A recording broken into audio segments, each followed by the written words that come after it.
order for the afternoon of April 27th, 2021. Tony, could you please call roll? Jimenez, Present. Perales, Here. Cohen, Here. Carrasco, Present. Davis, Here. Esparza, Arenas, Here. Foley, Here. Mahan, Here. Jones, Present. Ricardo. Here. All right, thank you. If you're able to rise, please do so, and let's pledge allegiance. Pledge allegiance to the flag Of the United States of America and to the republic for which it stands, one nation, under God, indivisible, with liberty and justice for all. Thank you.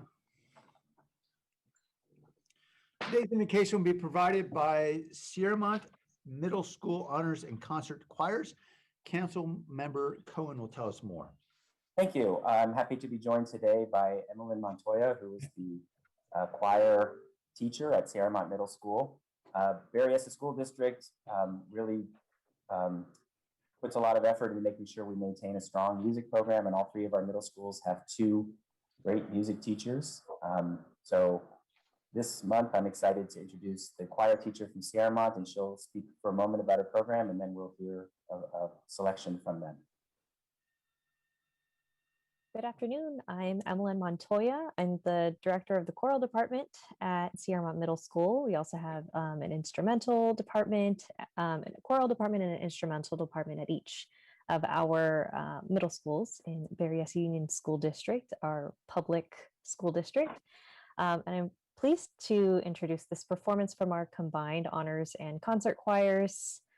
They are our intermediate and advanced groups, respectively, and they'll be singing For Good from the Broadway musical Wicked.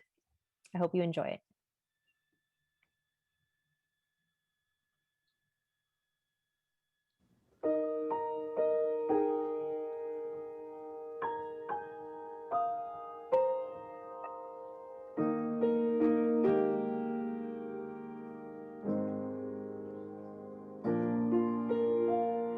I've heard it said that people come into our lives for a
Well done. That was beautiful. Thank you to all the students. It was tremendous. All right. We'll move on to orders of the day now. Does anyone on the council have any changes to the printed agenda? I know that Councilmember Cohen would like to adjourn the meeting, and we'll ask him to speak in just a moment. Are there any other changes? All right, Councilmember Cohen? Thank you, Mayor. Today, I want to adjourn the meeting in memory of Scott Kimizuka, who was a librarian and at the San Jose Public Library for 40 years, passed away on Sunday, April 11th. He was a San Jose native, longtime library employee, devoted public servant for the city of San Jose. He started his career at San Jose Public Library in 1981 when he was 16 years old as a library page. He was promoted to library clerk and finally to library assistant, which is the clerical supervisor over a branch or unit. Throughout his years of service, Scott worked all over the library system, from the Pearl Avenue branch to the Cambrian branch, the Old King Library, the Hillview branch, the Evergreen branch, and finally at the Berryessa branch. Scott was known in the library system as a committed leader and mentor and a dedicated community servant. He worked at some of the library's busiest locations and led his team to support public service campaigns and programs, including a focus on expanding and adapting library services to meet community needs. As an example, when the library was forced to temporarily close its doors last year due to the pandemic, Scott opened the Berryessa branch community room to provide staff a space to safely sew and package cloth face coverings to donate to community members. Staff throughout the library have been deeply impacted by this sudden loss. Despite profound sadness, staff have shared many happy memories and thoughts about Scott. His colleagues and supervisor, Berryessa branch manager Candace Tran, noted that Scott was an ordinary man who made an extraordinary impact on the people he left behind. He is survived by his mother, sister, and brother, and will be missed by his family, friends, library colleagues, volunteers, partners, and community members. So thank you for allowing us to adjourn his honor today. Thank you, Councilmember Cohen. Our hearts go out to Scott's family and to the city family that works side by side with Scott, his great service to our community. It's a tremendous loss for all of us. All right, is there a motion now on orders of the day? So moved. Second. All right, let's vote on that motion. Jimenez, Aye. Morales, Aye. Cohen, Aye. Roscoe, Aye. Davis, Aye. Esparza. Yes. Thank you. Arenas, Yes. Foley, Aye. Mahan, Aye. Jones, Aye. Locardo. Aye, Thank you. thank you. All right, we're on to the closed session report. Nora? Thank you, Mayor.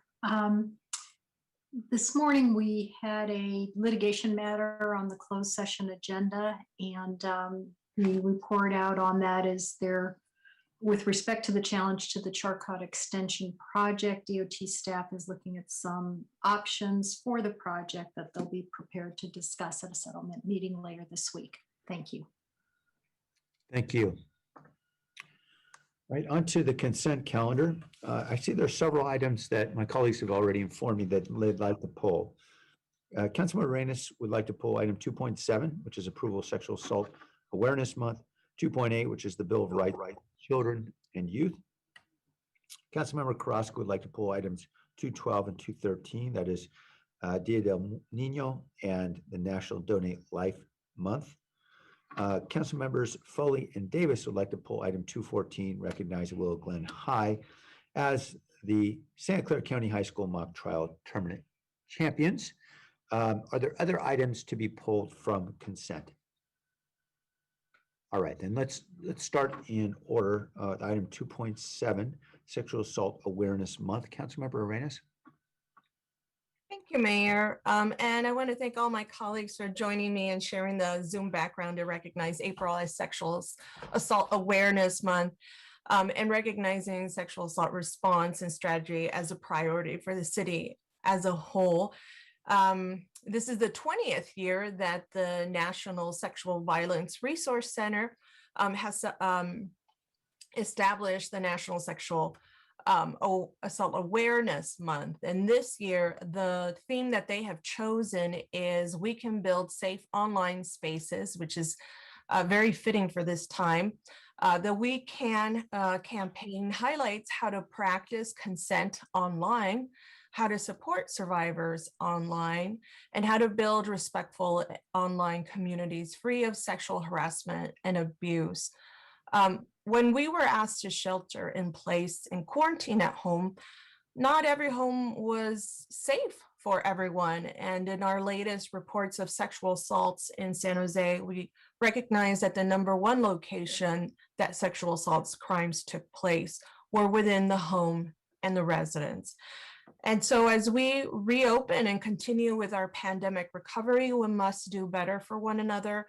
And who best to help build with that than Office of Gender-Based Violence Prevention with Santa Clara County, who I'm honored to recognize and partner with to proclaim April as Sexual Assault Awareness Month.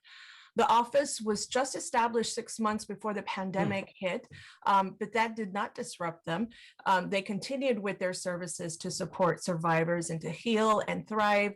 And I'm absolutely grateful for their moving forward despite the pandemic. They've created some community grant programs that have more than 20 contracts that support direct services, innovation, and really important prevention. And it totals up to more than $7 million. And so I want to thank Carla Collins and Julie Ramirez for the Office of Gender-Based Violence for their partnership. I'd also like to remind everyone that tomorrow, 4/28, is Wear Denim Day. So this is done with a purpose of supporting survivors of sexual assault. Please don't forget to post on your social media and honor survivors by wearing some sort of jeans. And lastly, I'd like to close with Natalia Smoot, in memory of Natalia Smoot, who is a transgender woman, 24 years old, from San Jose. There was a vigil this weekend in front of our city hall honoring her. She lost her life due to intimate partner violence. Natalia was known best for her motivating and creative spirit, captivating performances, and her love for advocacy within her community. So I'd like for us to just share a moment of silence in honor of her.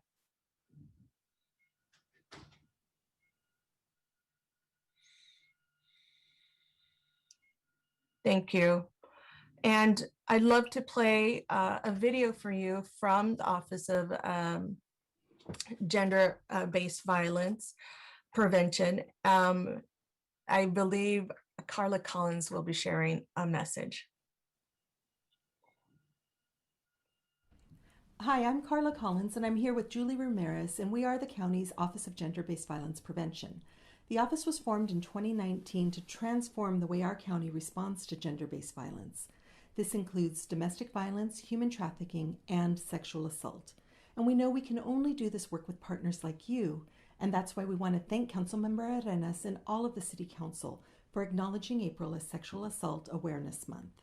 Sexual assault is a public health crisis that existed long before the pandemic, and we know we must continue to invest our resources and programs for survivors to heal and thrive.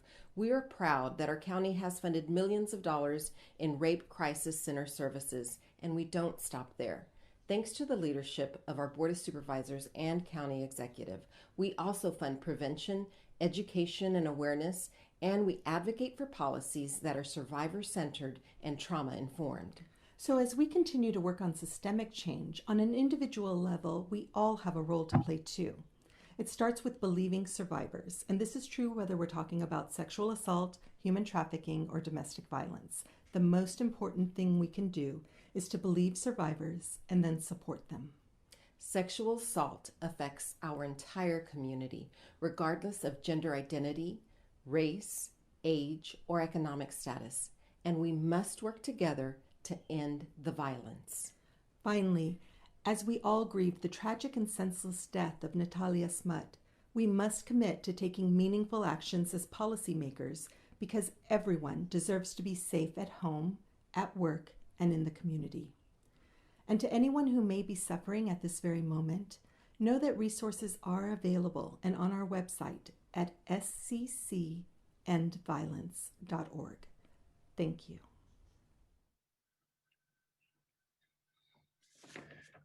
Thank you, Councilmember Arenas. Did you want to say anything further? Only to encourage everyone who's received our challenge to create awareness, Instagram challenge, and also some pointers in terms of how to respond to survivors appropriately. Thank you. Thank you. Councilmember, I see there's, before we go into 2.8, there's one person who'd like to speak on this item. Mr. Beekman? Hi, can you hear me okay? Yes, we can. Thank you. Blair Beekman here. Thank you for this item. You know, I was going to start off and speak of something a bit different. There's a series of items, the Youth Bill of Rights, and this issue. You know, I've noticed that there's a certain there can be, with domestic violence issues and stuff, there can be a certain federal connection to things at this time. And I as much as I appreciate, you know, domestic violence issues and the need to really be talking about it, we've been talking about it for a few years now, and that you're actually organizing with the federal level, you know, it has worried me a bit, and it's kept me back a bit from wanting to be more involved with this process. And I think that's why, and I've just learned that recently.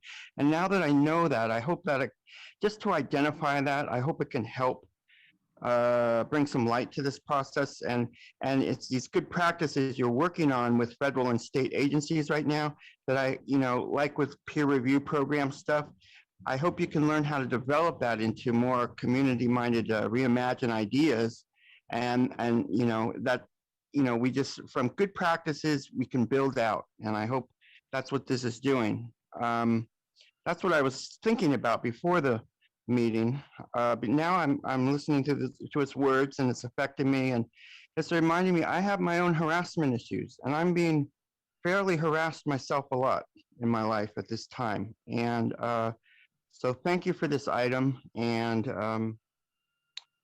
yeah, I'm in a sad, difficult place, and I can hopefully talk more about it, but thank you for your time and efforts, and thank you for this item.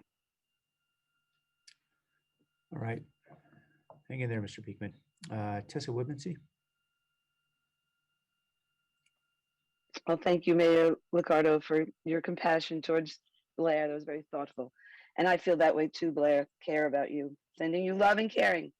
Anyway, I just was thinking how sad that was to hear from Councilwoman Arenas that so much of our sexual abuse is happening within our own homes.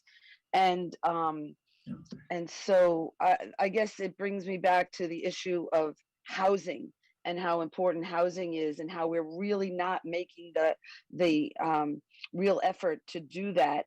And I'm seeing it in my own neighborhood, that we're not building housing on the property at 615 Stockton Avenue, as you know, was proposed. There was a proposal to bring affordable housing, and you know, I think the connection with, you know, sexual abuse is that we need to have more housing. We need to live more multi-generational, so we're not having this the issue of just the nuclear family.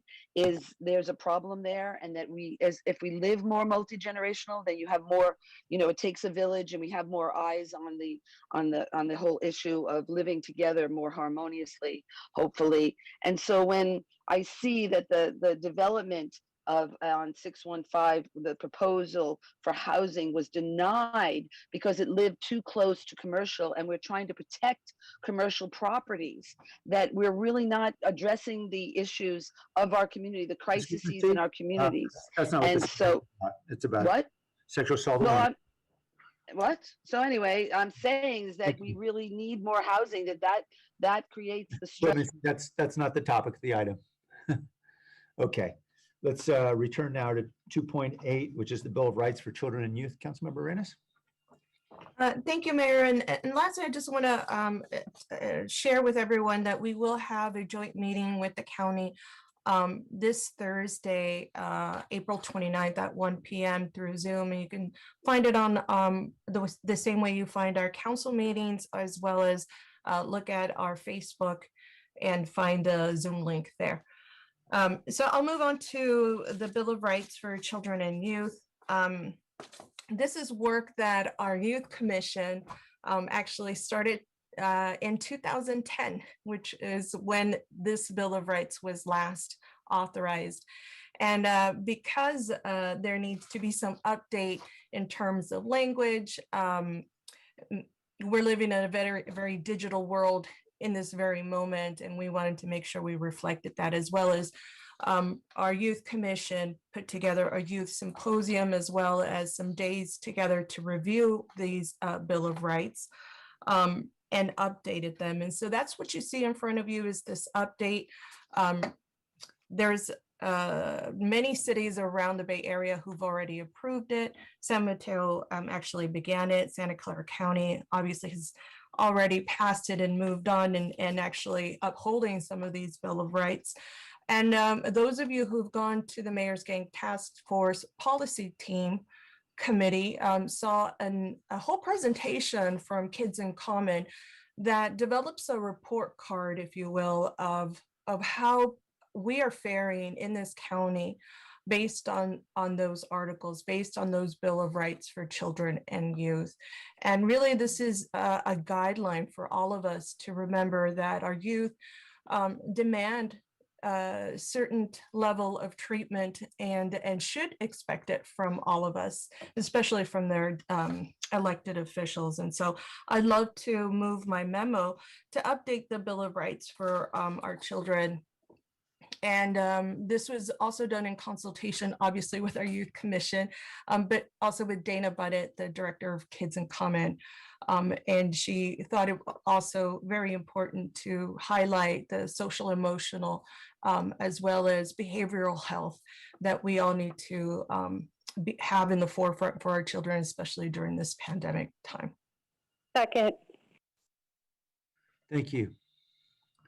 All right, on this item, Ms. Woodmansee, this is item 2.8, which is the Bill of Rights for Children and Youth. Okay, good. Yes.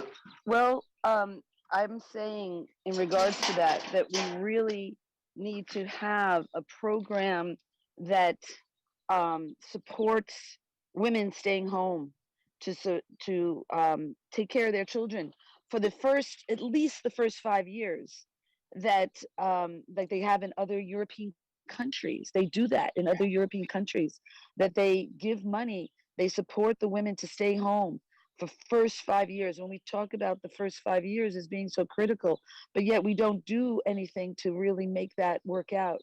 And what I've been saying is that, you know, we need those first 5 years for women to stay home, and that we would be creating a curriculum of growing food at home, because that's another thing we need to be doing.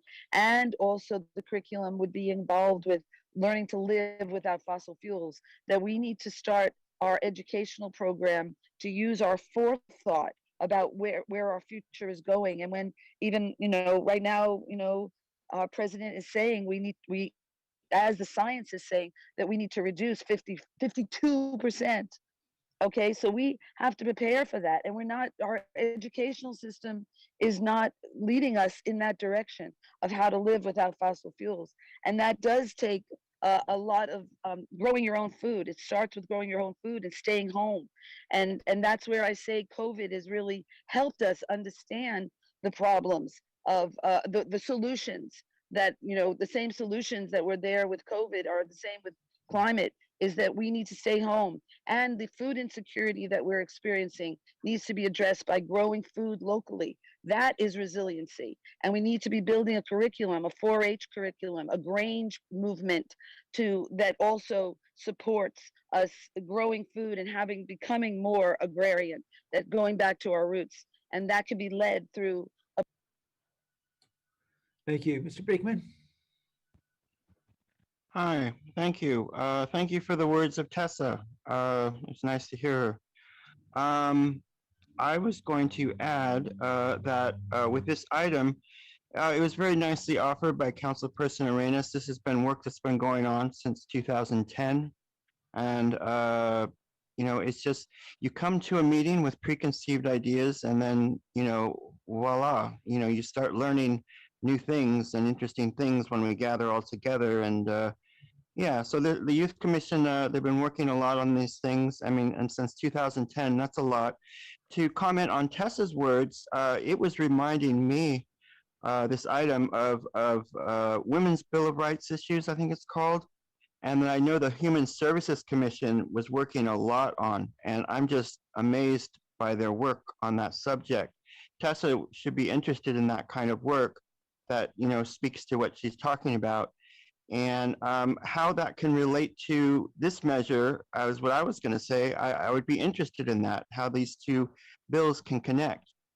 And to offer again, to try to make clear, it seems like there's a bit of a federal connection going on with these domestic violence issues that we've been trying to get through and understand for several years now.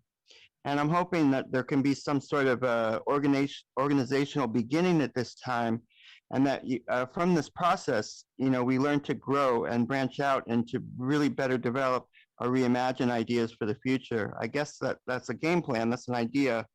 And I hope, I'm just mentioning it here as a way to be thinking how we can work in the next few years. And I hope, like what I said, I hope the peer review program within the domestic violence issues can branch out and grow among the entire police department and community. And good luck in all of our efforts. Thank you. Thank you. All right, we'll return now to the council on item 2.12, which is approval of Dia del Nino. I believe Councilmember Carrasco is speaking. Hi, thank you so much. And I think it's very befitting that that I go after Councilmember Arenas now that she spoke on the work that's being done on the Children's Bill of Rights. So the Dia del Nino is coming up. It's the 30th of April, and love to memorialize it every year. Usually we do in conjunction with the Consul de Mexico, but of course the pandemic has just thrown us for a loop. But nonetheless, let's talk about how important kiddos are in our lives and how they just enrich us every single day. So they deserve to be recognized every day, not just one day, but we'll go ahead and talk about it today. And of course, we know that they are our future doctors, teachers, they're our future leaders. Of course, I know all of you at some point were a kiddo yourselves. And so they are worth investing. And especially during these troubled times, we know that our kiddos are the light of our lives, especially for all of you mamas or aunties. We know that they bring so much light in life. And I know that during the pandemic, it has probably been what has kept me as sane can be during these times. So we owe it to them, we owe it to ourselves to make sure to invest in them. And what does that mean? It means making a commitment to battling climate change, promoting health and racial equity. It means securing reliable and affordable childcare. It means ensuring that they have access to proper and equitable education, preparing them for the workforce, whether it's through job training or ensuring that we fill that pipeline right into those awesome companies that make up Silicon Valley. And ultimately, it's creating safe places like the one that Councilmember Arenas was highlighting this afternoon that the county has partnered with. And so, of course, we want to make sure that at the end of the day, they experience joy and happiness, and that's all of our jobs. And so as we begin to prepare for one day experiencing post-COVID days, we want to make sure that our children are our North Star. And so thank you so much for making sure that we memorialize today, El Día del Niño. It is a day that we celebrate in Mexico. And it is my ultimate joy to really be able to bring that to light and be able to bring it today to all of you. Thank you, Mayor and Council. Thank you, Councilmember. All right, any other comments on Dia del Niño, which has nothing to do with any weather formations, just to clarify. All right, Ms. Woodmansee, this is solely on item 2.12, Dia del Niño. Okay, the day of the child.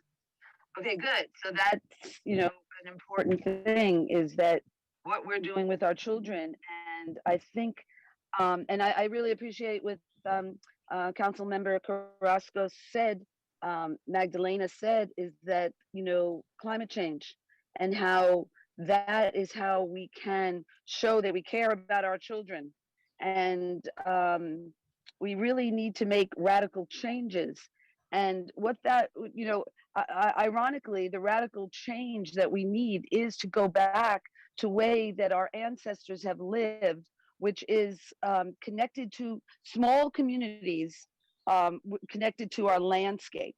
And as we are dealing with the drought that is coming, that we're experiencing right now, as well as what our governor, they're putting, water restrictions. We have to think about how we're using our water, and that needs to stop being where we're growing things that aren't edible. And we need to think about that as we move forward. And the Day of the Child is where we're connected to our landscape and what we do with our children. And instead of what we're doing mostly in California, where on the weekends we go to Tahoe, we go to this place, we go to that place, and we need to stay home. And we need to show our children how we can take our land in front of our home and grow food. And we need to do that within our house and show them how we can grow microgreens and how we can, grow food locally. And that's the way we show them how, we lead by example by doing that with them. And that needs to be the unifying change as we go forward. When we talk about racial equity and in our historic neighborhoods, what we really have to bring into that, the real history is how we lived as, in our ancestor, connected to our landscape, growing food locally. Thank you. All right, coming back to council for item 2.13, Councilmember Carrasco again, this is on National Donate Life Month. Thank you, Mayor. Well, the city of San Jose lit up the City Hall Rotunda to the beautiful life-affirming colors of blue and green in recognition of National Donate Life Month just last week. This was to encourage all San Jose residents to register as organ, eye, and tissue donors and to honor those that have saved lives through the gift of life. Pope Francis described organ donation as a testimony of love for your neighbor. I would like to thank Donor Network West as it serves as the federally designated organ procurement organization in Northern and Central California and Northern Nevada, and works in close partnership with families, doctors, nurses, and hospitals to connect donors to recipients. They have been at the forefront of an educational campaign for organ and tissue donation. And of course, we know how important it is to encourage and educate, especially communities of color, when it comes to donating their vital organs to others. The need for donation and transplant is more pronounced in communities of color. And if we're going to truly see successful donations of organs, we see that the match within ethnic communities makes all of the difference in the world. And I have to tell you just a very personal little story. There's a beautiful woman that I've known for many years, and I see her at work every time that I go shopping for groceries. I've also connected with her through different school programming, and she has this amazing spirit about her. During the pandemic, I had no idea, truly, and I only knew because she kind of came across my Facebook posting that her incredibly beautiful and vibrant young daughter became ill. And I don't know the circumstances of her daughter's illness, and I haven't asked, but she perished, and she was only 15 years old, and I knew that she wasn't going to make it. To my surprise, we had a press conference last week, and lo and behold, Irma Yolanda Navarro was there to speak on the importance of donating the gift of life. And it was through Irma and her beautiful daughter's generosity of life that now more than 7 other individuals are able to go on, and through them, her beautiful daughter Nancy is able to live through them. And she spoke so eloquently. And if there is one thing that I'm looking forward, in addition to a whole host of things, I don't want to undermine all the other things that we've missed out on during the pandemic. But the one thing that I'm really looking forward to is being able to embrace this woman after the pandemic is over, because I can't fathom the thought of what that must be like to lose a child, and to be able to muster the courage to donate her organs to other human beings, strangers to her, but to be able to come and speak on it and to educate the rest of us is a courage unlike anything I hope never to know, by the way. But I hope to one day be able to just embrace her. I have that need to do so. And I thank her for her generosity, for her life affirmation, and for her, in Spanish, we say su bondad, truly su bondad. And so, again, I want to thank Irma. I want to thank her daughter, Nancy, and those who loved her. And I want to thank Donor Network West for being able to reach out to her and allowing her to make this transition in such a gentle and loving way. And so for all of those who are thinking about making other kinds of decisions, of course, you know how to do this. It's that little pink dot that you put in the back of your driver's license. I've been, I've had that little dot on my driver's license since I was, since I've been driving. It's easy to do, and of course, it is a life-saving gesture. And so I thank you so much, Mayor, for allowing me to do this, and I hope that others will consider doing it as well. Thank you. And a helpful reminder for all of us. All right, let's move on then. I don't see any, oops, I'm sorry, I believe Councilmember Arenas. Thank you. I just wanted to thank Councilmember Carrasco for this proclamation for National Donate Life Month. And I also wanted to share just really quickly a wonderful donation story that happened in my own district. And I think many of you know Eddie Garcia, who just celebrated his first heart anniversary, is what he calls it. And he didn't know, he's very vivacious, always involved in our community, served in different offices.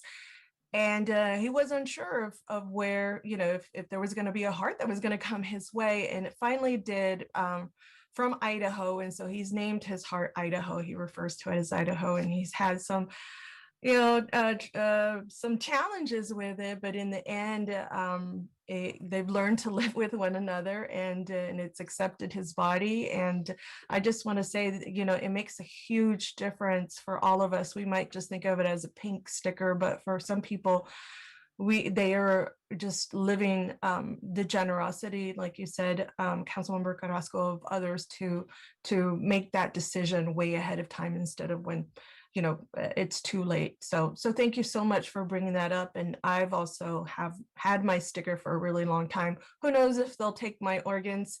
They may not be good by the time they come to anybody's, but it's there for the taking. So if it helps other people, absolutely, give everything so that others can live. So thank you so much for that reminder, Councilmember Carrasco.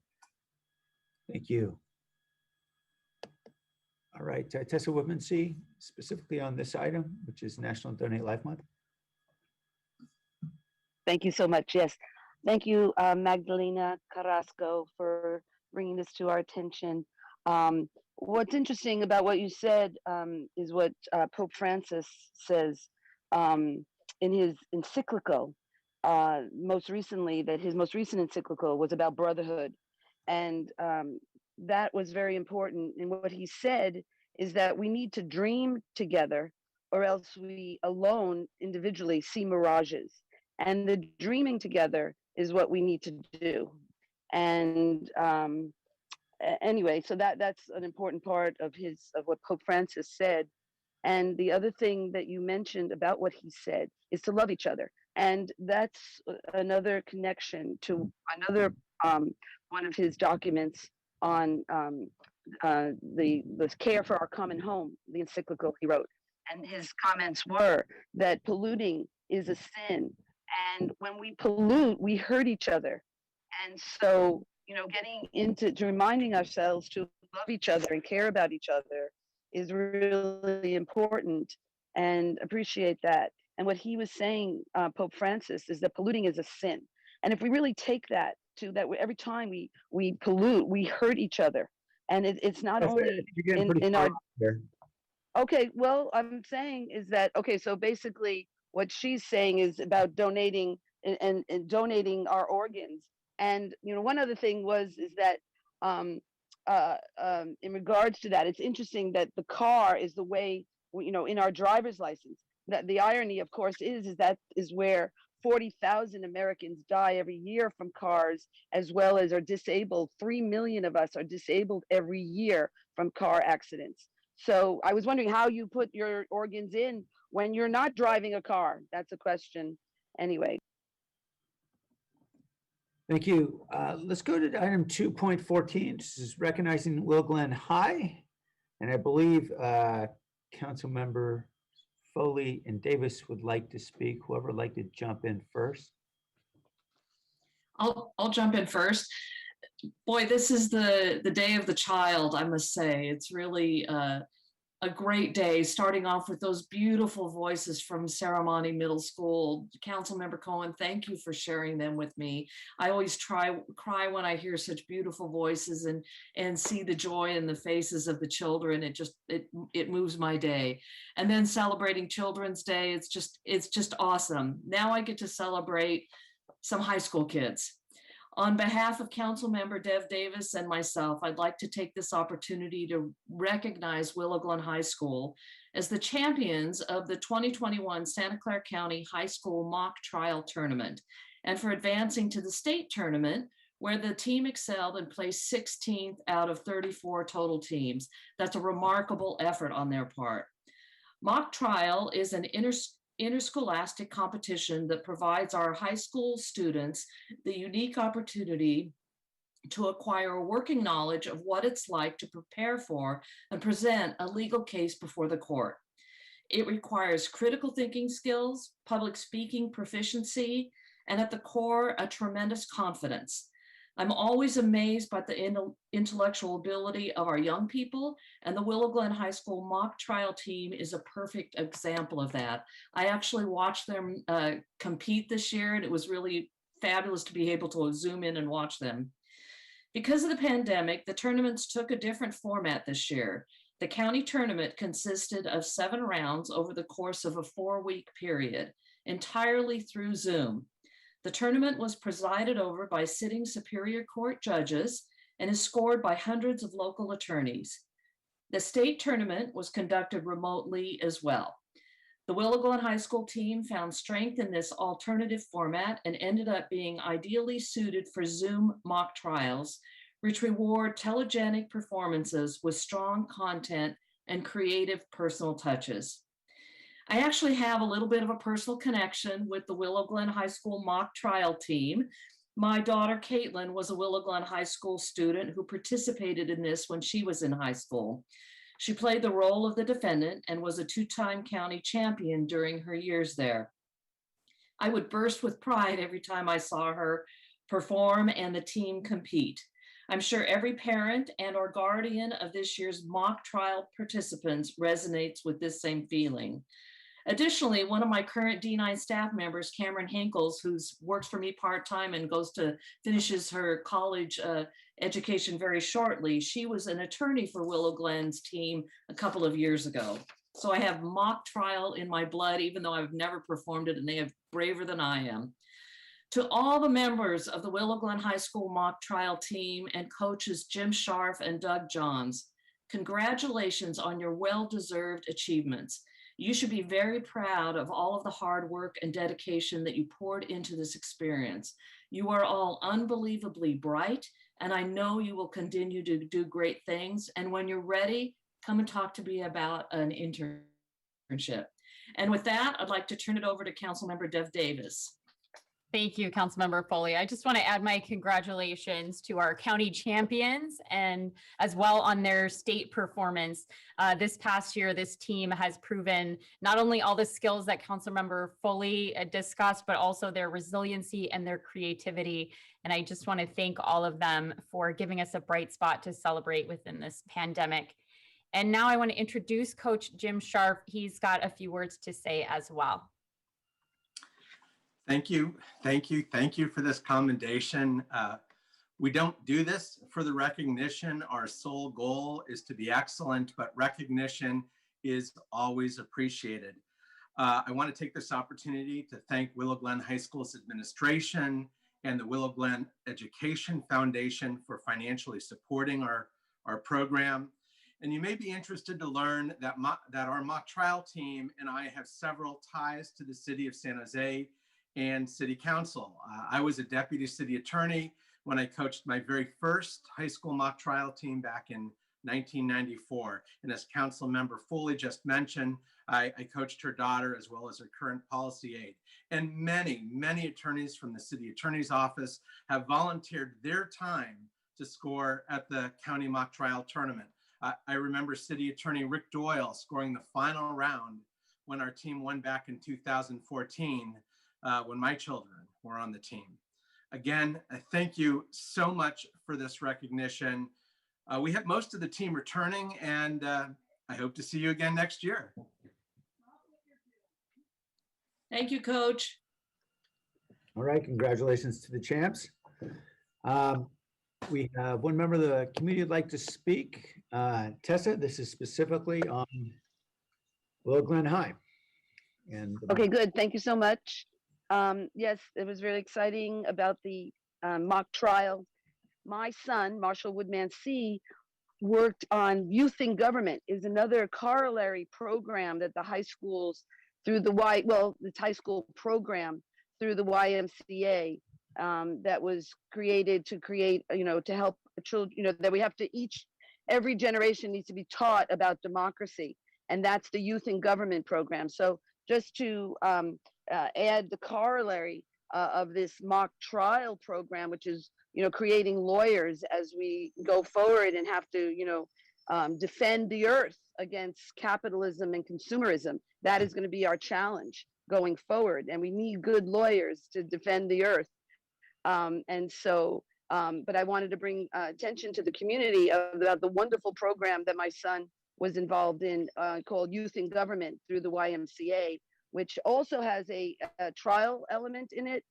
They do mock trials, but also the youth in government, where they actually go up to Sacramento and take over the halls of the legislature, and it's a mock government program. And there are a lot of laws that have come out of youth in government program of the YMCA that we currently have on the books, like the bill that dealt with putting helmets on was actually created through youth in government. So, and as you can see, my son ran for city council. So, it's a really wonderful program that really gets them engaged. And one of the important things, as my son was up there, was dealing with Governor Brown, who said to the youth when he was addressing the youth in government program, which he had been in as well, he said, all that you're gonna have to deal with is climate change. And that is the message that going forward, as we deal with the recall and everything, that climate change is the most important issue. Thank you. Thank you. All right, coming back to the council, is there a council member who'd like to make a motion? Motion to approve. Oh, second. There's a motion and second. Let's vote on that motion. That says to the entire consent calendar. Is that right, Councilmember Esparza? Yes. Okay, great. Thank you. Jimenez, Aye.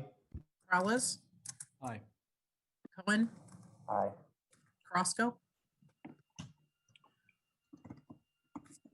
Roscoe, Davis, Aye. Esparza. Aye. Sorry. Got it. Esparza, Yes. Arenas. Yeah. Thank you. Foley, Aye. Mahan, Aye. Jones. Aye. Ricardo. Aye. Thank you. Great. Thank you. We're on to the report of the city manager. Dave? Yeah, thank you, Mayor. No report today. Thanks. Item 3.4 is the extension of the proclamation of local emergency related to COVID. There's no presentation. The reports are in. Move approval? Second. All right, there's a motion and second. Tessa, just on the extension of the proclamation of local emergency. Okay, good. Thank you so much. Yes, I guess, as it's looking that we are going away from the emergency, I think we have to not turn away. And as the phrase goes, not go back to business as usual. And this is really important. And even the reduction in wearing the mask and saying, oh, you don't have to wear your mask, only if you're, outside with not a lot of people and this, that, and the other. And it's the confusion that creates it very difficult to enforce. And the thing is that we really, even Susan Ellenberg, when she got her shot, her second shot, and wasn't feeling well, she feels that she's immune. And that's a myth. That is a myth, that we are immune because we get our vaccinations. That the issue is still there. And like my husband, who's a scientist, says with the coronavirus, there's no immunity. And we're seeing even what's happening is that it's, we're having to get the booster shots. And so for us to, take an attitude of like, we could go back to business as usual is really, is still a problem. And that we, it's the lifestyle that we've been living that has created the coronavirus as well as climate change. And it's based on capitalism and consumerism. And those are all things that we need to, keep working on and stopping and become fiercely independent of those things as we move towards our ancestral way of being, which is in small communities connected to our landscape, where we're growing our own food and we know our neighbors and we help each other. That is the way we need to go back. And even COVID, is all about that, neighbors helping neighbors as we, and we need to take those messages from COVID and keep going instead of thinking that it's all. Thank you. All right, let's vote on item 3.4. Jimenez, Aye. Morales, Aye. Cohen, Aye. Roscoe, Aye. Davis, Aye. Esparza, Yes. Arenas, Yes. Foley,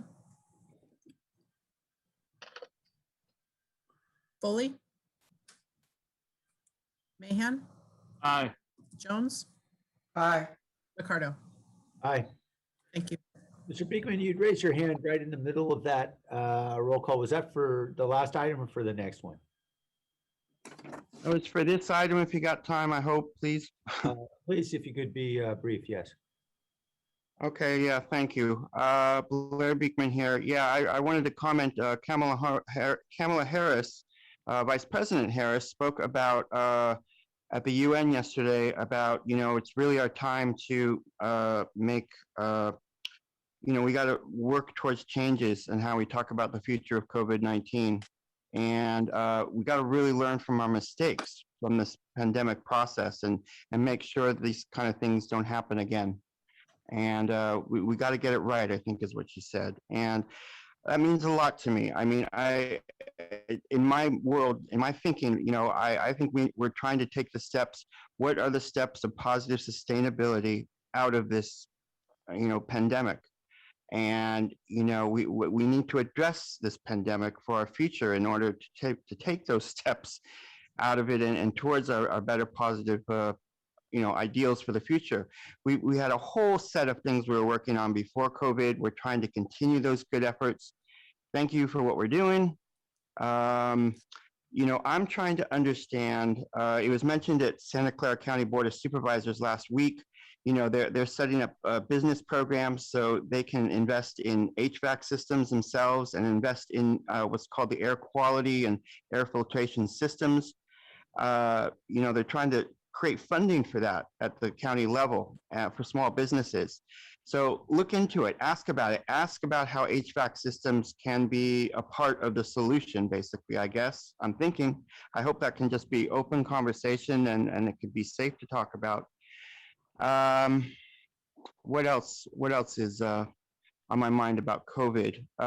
Yeah, just that I gave a real long list yesterday of how we really, let's spend the budget time and how we're going to really talk about our future of funding issues and building our sustainable future. I hope we learn to have that open dialogue in our next stages of COVID. Thank you. Thank you. All right, if anyone would like to change their vote on that last item as a result of the additional testimony, please let me know. Okay, hearing no one, seeing nobody raise their hand. Let's move on to item 3.5, which is a report on alternative productivity and collaboration tools related to Microsoft Office 365. We have a presentation, I think, from Rob. Is that right, Rob? It is. Can everyone hear me okay? Yeah, hey, I just want to say thank you to you and your team for negotiating a $1.9 million savings with the lower cost licenses. It was tremendous, and look forward to your presentation. Happy to do it, and sorry for such a long title. Good afternoon, Mayor, City Council, members of the public. Rob Lloyd, CIO for the City of San Jose, here together with Jennifer Chang, our Deputy Director for Finance for the Purchasing and Risk Management Division, as well as Jerry Dreesen, our Assistant CIO for the city. As approved by City Council in 2018, staff is returning on this contract item for the renewal. Just for background, this contract is for the city's productivity and collaboration software. What that means to us on a normal basis is that this is Outlook, it's Word, it's Excel, SharePoint, PowerPoint, and also some specialized software used by city employees to be productive in the sense that you have business diagramming, you have project management tools, as well as Power BI for business analytics. The city actually has a contract with Microsoft that was approved in 2018 by City Council, and that is a cooperative contract that uses the Riverside County Agreement, as do most public sector local government entities. And that is for obtaining the best pricing because of the leverage of that large contract purchase. San Jose has extension options, though important to note, the pricing did increase between our contract and the renewal of the cooperative contract with Riverside and Microsoft. And so that's included in a very large price increase to start with that we then worked with Microsoft to address. And in the approval of the contract in 2018, Council approved it with direction to review alternatives before the execution of any extensions. And that is why we're here today. So in our assessment, the city actually looked across our license usage and the functional and technical elements of that.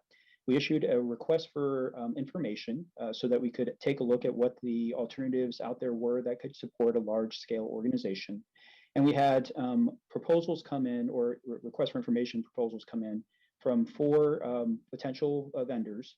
One was for Microsoft Office 365 and three were for Google G Suite. And it did a feature comparison plus, just as, if not more important, what a transition would look like and what a lot of those considerations would need to be. And that transition, to put a fine point on it, would be a very large one, multi-year, somewhat costly, and have a large productivity impact. Another thing that we saw very clearly was no matter if we transition, there would be at least a 10 to 15% retainage of Microsoft because they're embedded into the application suites that we use for ERP, asset management, and other items. ERP being enterprise resource planning, HR, financials, and those types of things. So in the contract that we negotiated, it did come down a total of $1.9 million over a period of time. And we did see, though, on a straight line basis, there is about $2.4 million potential savings. That was counterbalanced by transition costs, as well as that retainage of Microsoft products that we would need. And so on balance, it's roughly even. So we actually turn to what the functional uses and partnership can produce in terms of usability and functional support for the organization to make us more productive and more effective. And Microsoft in our negotiations was open to us working together on cost, usability, and adoption. And what they did is they offered us a 5-year deal. And on that basis, they sacrificed some of the pricing increases that are allowed under the Riverside contract to allow us to absorb the cost impacts and to have budget certainty for a 5-year period. Along with that, there are some partnership programs that we're both committed to increase the usability and adoption and also to support EOC operations using Microsoft Suite. So with that, a very short presentation to you. Staff does recommend the renewal of the Microsoft agreement for the 5-year period, along with the partnership programs that we have set up with Microsoft for the next 3 and 5 years. And separately, if it ever becomes a critical priority, the city does have the pilot language in its municipal code, and we could test an alternative scenario and see how it can support and be supported in operations as a future action. And with that, we're here to answer any questions that you have. Thank you, Rob.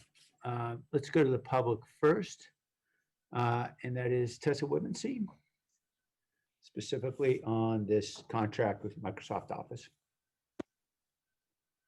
Okay, good. Yeah. Well, I'm glad that productivity issues and collaboration tools are being discussed. However, the role of the citizen is to inspire our politicians, and that role has been very much aborted under COVID. And when we're talking about collaboration, the fact that the public has been aborted from that because there's no way to reach anybody. And so when I call your offices, if I call my council member Deb Davis's office, I get a message that says, because of COVID, we are working at home and we'll get back to you soon. And we never hear back. We never hear back. And then on top of it, when I call like Oakland, because Oakland passed a new ordinance unanimously to ban gas leaf blowers, they answered the phone. And I said, oh, isn't that nice? You answered the phone. I guess you use voice over IP or some technology to transfer the phones to the working at home. And our city never did that. And, it really shows that our city really doesn't want to hear from our citizenry. And this is when we're talking about collaboration and productivity. It's very important for us to, be able to communicate with you. And yet you don't value that. And we see that in many regards, even the fact that we don't have public comment in the beginning of our meetings. We are there to inspire you to the, that's the role of the citizen. And, you're not making it available. And the fact that our phones could never go to the working at home, and now we have to bring everybody back for collaboration, that's BS. We don't need to do that. We need to be able to make it work, and other cities have made it work. And even when I call what's his name, the general manager, our city manager, never got a call back, never got any mention, nothing back from him, and Thank you. Mr. Beekman. Hi, thank you. Blair Beekman. This sounds like a pretty serious contract for yourselves and Microsoft, and it sounds like from your words that you'll be, this is kind of the business stuff, the day-to-day stuff.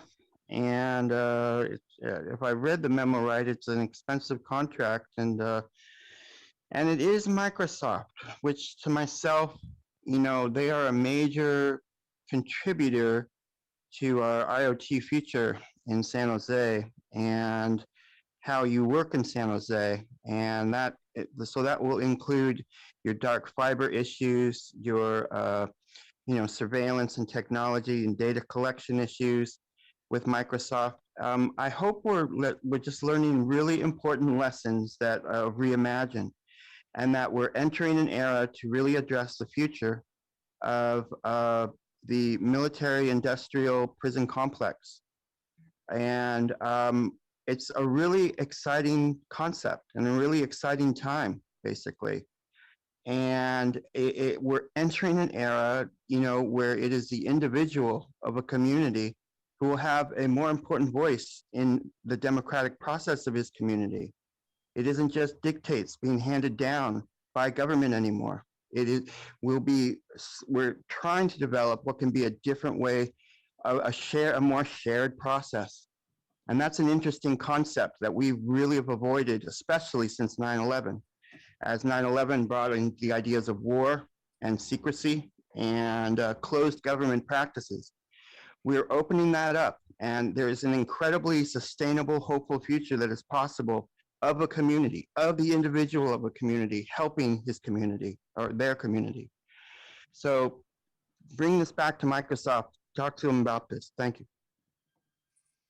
Thank you. All right, coming back to the council, Councilmember Davis. Thank you, Mayor. I'm sorry, Councilmember Davis, can I interrupt first? Oh, yeah, I'm sorry, Nora, I should have called on you first. No, that's okay. I wanted to just advise the council that because this procurement is in the amount of $10 million over a few years, but it's in excess of a threshold of $1 million, it's important that council members who own $2,000 or more of stock in Microsoft recuse themselves on this matter and not participate in the discussion. Thank you. Councilor Davis, did you want to describe a recusal? No, I do not. I do not own any single Microsoft stock. It may be in some of my mutual funds, but I don't know that. And in fact, let me just interrupt then. Could I just ask, does anybody want to recuse themselves at this time after what they've just heard? Okay, we don't have a lot of folks going long on Microsoft right now. Okay, Councilor Davis. Thank you. Well, as opposed to owning Microsoft stock, I know Rob Lloyd already knows this. I'm not a big fan of Microsoft, especially of Outlook. And so the pilot program is very intriguing to me, Rob, and I'm happy to talk more about that offline. But I do understand that integrating right now and another system would be difficult and probably more than we can take on at this time. I do hope that the Microsoft support team does continue to work with the city on making their system more user-friendly so that my chief of staff actually is able to see all of the emails that come in that are addressed to her, which is a huge problem for us. And as well, we are able to search our history in a way that is complete and useful to us. So increasing the capability is something that I really hope that Microsoft will do over the short term, not just over the life of this contract in the long term. It helps us to serve our community. And frankly, it's been a bit of a hindrance in serving our community lately. So we want to do that in a way that is efficient for our residents and efficient for our staff so that they can serve residents better. All that being said, I will move this staff recommendation, but I'd also like to add on a request for an update on the contract at the midpoint or even just 2 years from now to see how it's going and for that to be brought back to the Smart Cities Committee. Second. All right, thank you. Motion from Councilmember Davis. Rob, I've been told by friends of mine who are doctors that the occupational hazard of being a doctor is whenever you go to a social gathering, someone comes up to you and says, hey, it hurts when my arm goes like this. Now, can you fix it? So similar occupational hazard being the head of IT is someone's always got to come to you saying my email breaks down when I do this. And you're just supposed to know. So in the spirit of that, I have been instructed by my staff to offer a very small list of gripes that we hope we can work out through the term of this contract. And I don't expect you to take notes. I'll send it to you by email, but just some concerns about particularly using Outlook with iPad. Calendar won't update or sync regularly. Calendar invites won't load names. Emails get stuck in the outbox sometimes indefinitely. That's actually a pain point for me too. I've discovered it. Emails in the outbox months later. Invites won't update if information is changed. Slow to load Zoom or other meeting conference links. And apparent challenges with crashing as well. I know there is no such thing as the perfect software. There are certainly challenges in whatever software we choose, and that's just the reality of a complex world in which we all operate. But I wondered, to what extent is there opportunity through this contractual period for us to sort of aggregate these gripes to be able to work out solutions that will make life easier for everyone? Yes, Mayor and Councilmember Davis. So we do have that list, and especially ones about cooperative email sharing and calendar sharing as we moved into the remote work. But we do have that list to work with them on, and including some SharePoint shared file usage, as well as OneDrive usage. Those are things that we've all registered with them, but we have a concerted effort in the next 12 months to get through some of those, if not all of those items with the Microsoft team. Great. Thanks, Rob. Okay. Anyone else got a list of gripes? Okay. I just got a really tough staff, they tell me. All right. Let's vote on Councilmember Davis's motion. Jimenez, Aye. Morales, Aye. Cohen, Aye. Roscoe, Aye. Davis, Aye. Esparza, Yes. Arenas, Yes. Foley, Aye. Mahan, Aye. Jones, Aye. Lucardo. Aye. Thank you. All right, thank you. All right, we're rolling. Item 3.6 is the approval of issuance of tax-exempt multifamily housing revenue bonds and the loan of the proceeds thereof and related documents and changes to existing loan and grant terms for the Markham Plaza 2 development. There is no presentation on this item. Councilmember Esparza? Thank you, Mayor. I'm having some connectivity issues, so I may have to turn off my camera if that makes it work a little bit better. I just wanted to say that I'm very excited about this refinancing. It's going to make a dramatic difference for the residents living at Markham Plaza, as well as for the surrounding community.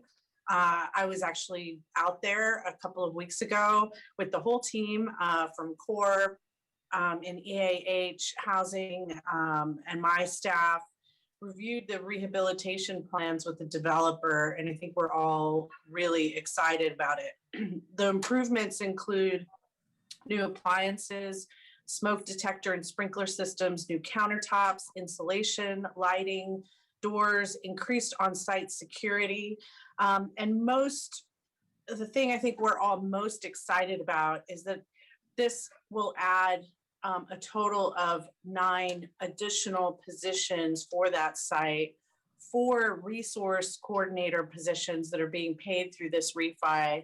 And then the county is adding 5 case managers that will be coming in from the county.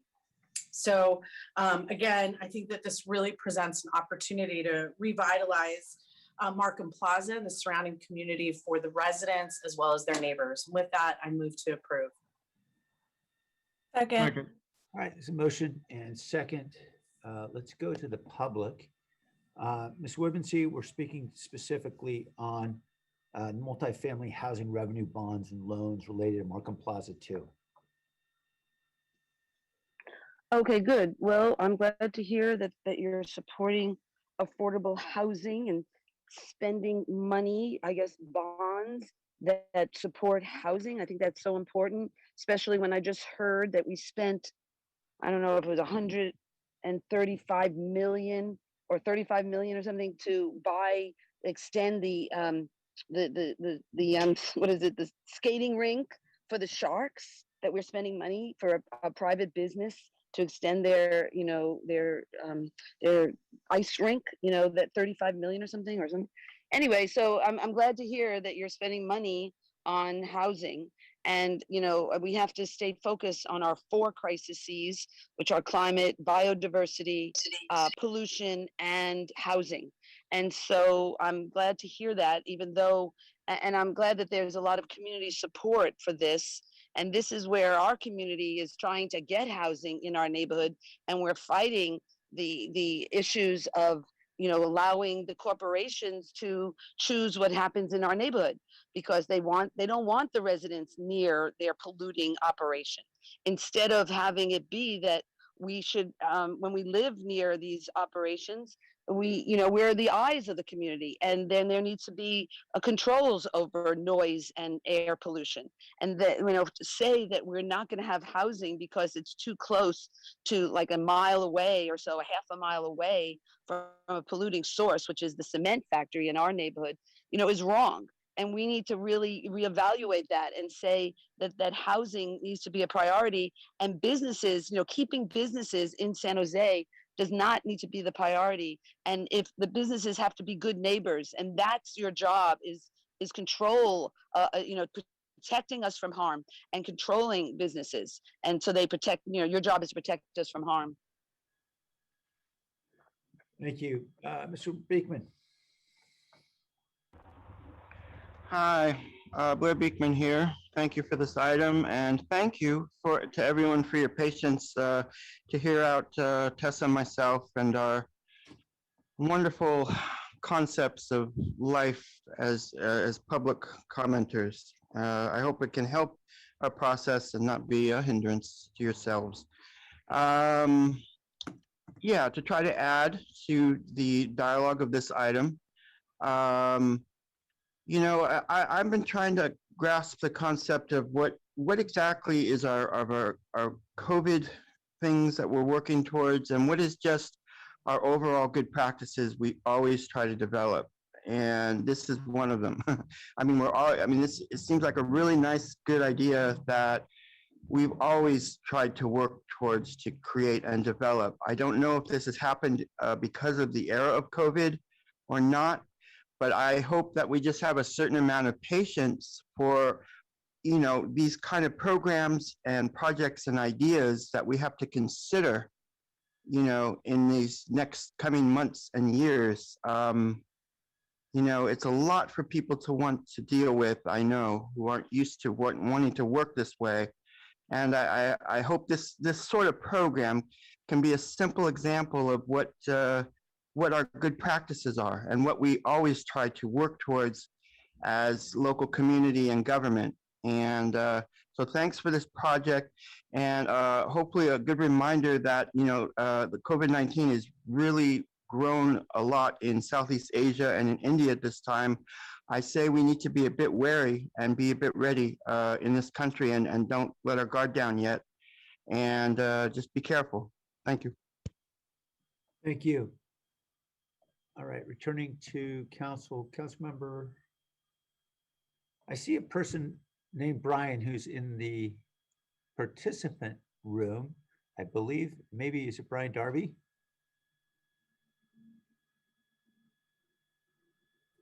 Yes, it is. Welcome, Brian. Oh, hi. I just wanted to tell you, this is really exciting what you're doing with the homes. And I got into my new home, and I'm grateful for all the people that helped me. It goes to show you that case management is really critical. Oop, go ahead and start. Now do I unmute? Can you hear me okay? Yeah, we can hear you fine. Yeah. Case management is extremely important. The fact that you're going to have more case managers, they help people handle the day-to-day lives of people who need a little extra help, someone who can navigate them through the myriad of social services. And for every case manager, you can maybe do away with potential incarceration, potential emergency services, and free up those services for other people. So any place you can get dollars to do that is great. I recently had some tragedy, and not tragedy, something that I didn't expect, and I'm now in a new place, and it was the help of other people. And you find people that helped me get a good price for the place I was at, that made life on this side a lot lighter. But without those case managers, sometimes life just looks bleak because you don't have no way to overcome those horrendous odds. So anything you can do is really gratefully appreciated. Thank you, Mr. Mayor. Thank you, Brian. Okay, let's go back to the council. Are there any other comments? Let's vote then on Councilmember Esparza's motion. Jimenez, Aye. Perales, Aye. Cohen, Aye. Crosco, Aye. Davis, Aye. Esparza, Yes. Arenas, Yes. Foley, Aye. Mahan, Aye. Jones, Aye. Ricardo. Aye. Thank you. Thank you. Item 3.8 is a request for additional financial resources allocated by the San Jose City Council to the Charter Review Commission. And I know there have been several memoranda that have come in. I think Councilmember Arenas says yesterday. My apologies today. I submitted one as well, incorporating some Councilmember Arenas' recommendations. I don't think there is a presentation on this, so why don't we go first to the public? Tessa Woodmansee.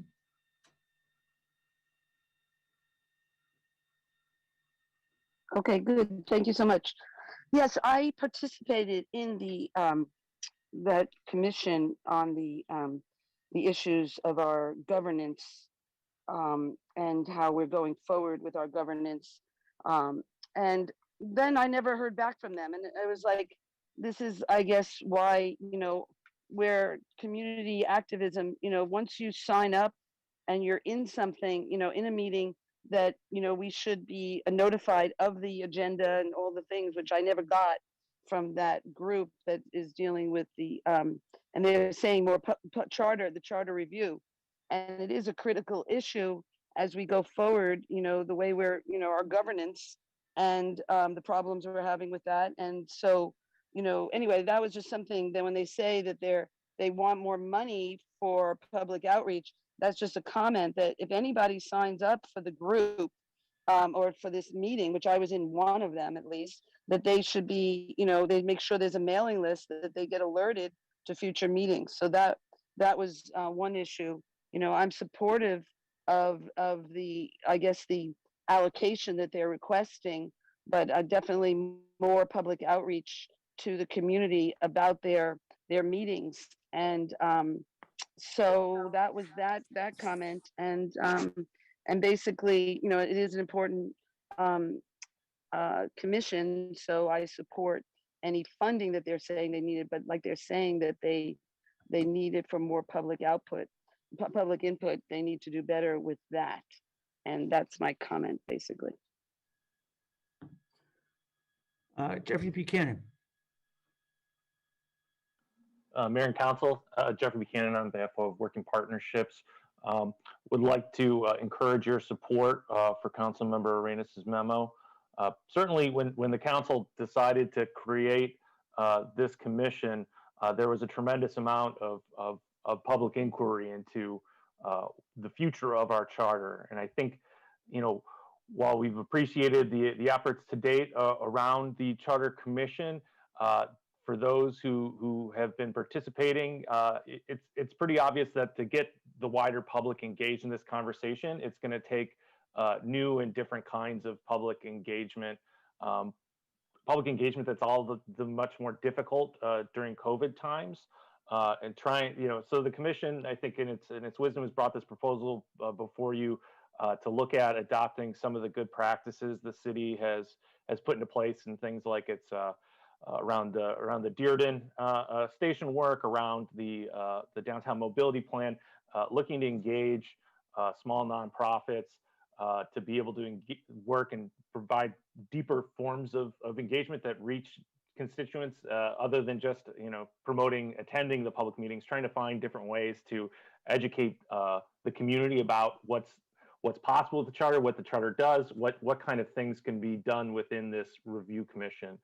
Additionally, the commission itself heard from some past commissioners from the 1985 commission who strongly encouraged the commission to seek outside counsel. In my own personal outreach to other cities that have been looking at charter reviews. Many of them have also retained the service of outside counsel. And so again, realize that the staff is recommending in the Arenas memo is looking at perhaps next fiscal year, considering that expenditure, but I believe it's a worthwhile use of city resources. Thank you so much. Thank you. Mr. Beekman? Hi, thank you, Blair Beekman.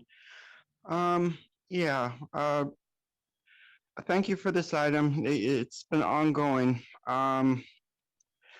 My concerns about the money issues, funding issues, have to do with the language interpretation, and if that issue is being better developed. I mean, it's my feeling that you're having an issue with Zoom, and the $300 an hour charge, I feel, is something that can be negotiated. I feel that's been created as a boundary, as a marker that basically says English only, and we're going to make the process of different languages in a council committee meeting as this, and the importance of this sort of meeting, we're going to make it difficult as possible and as inaccessible as possible.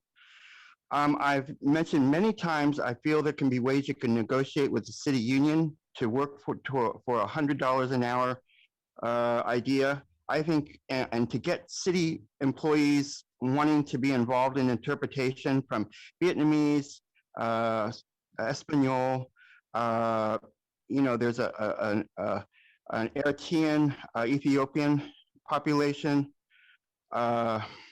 Chinese, Sikh population. I mean, I really want to learn the practices. It's developing a whole community with all of its language and cultures, and providing that sort of service at the public meeting process. That's how you build our good community, and that's good mental health. I think it would bring good economic practices, and yet we're too scared of it because we're stuck in some English only thing from the mid-'80s. And I hope we're learning how to get out of that and talk to San Jose State students. They would want to participate in language interpretation as well. Thank you. Thank you. All right, Roma Dawson. Thank you, Mayor. I want to speak in support of Councilmember Arenas' memo. And apologies, Mayor, I haven't had the chance to read yours, so I'll stay silent on that one. I would just respectfully point out to the council, this is no place to scrimp and worry about the budget constraints. It's a once in a generation activity. And congratulations on appointing an excellent commission. It's diverse in ethnicity, it's diverse in background, experience in government. If you give them the resources they need in a timely manner, let me stress timely manner, I believe that they'll come forward with a recommendation, and please don't scrimp on the community engagement. Otherwise, you won't have the faith of the community. And thank you very much to those residents that volunteered to be on this commission.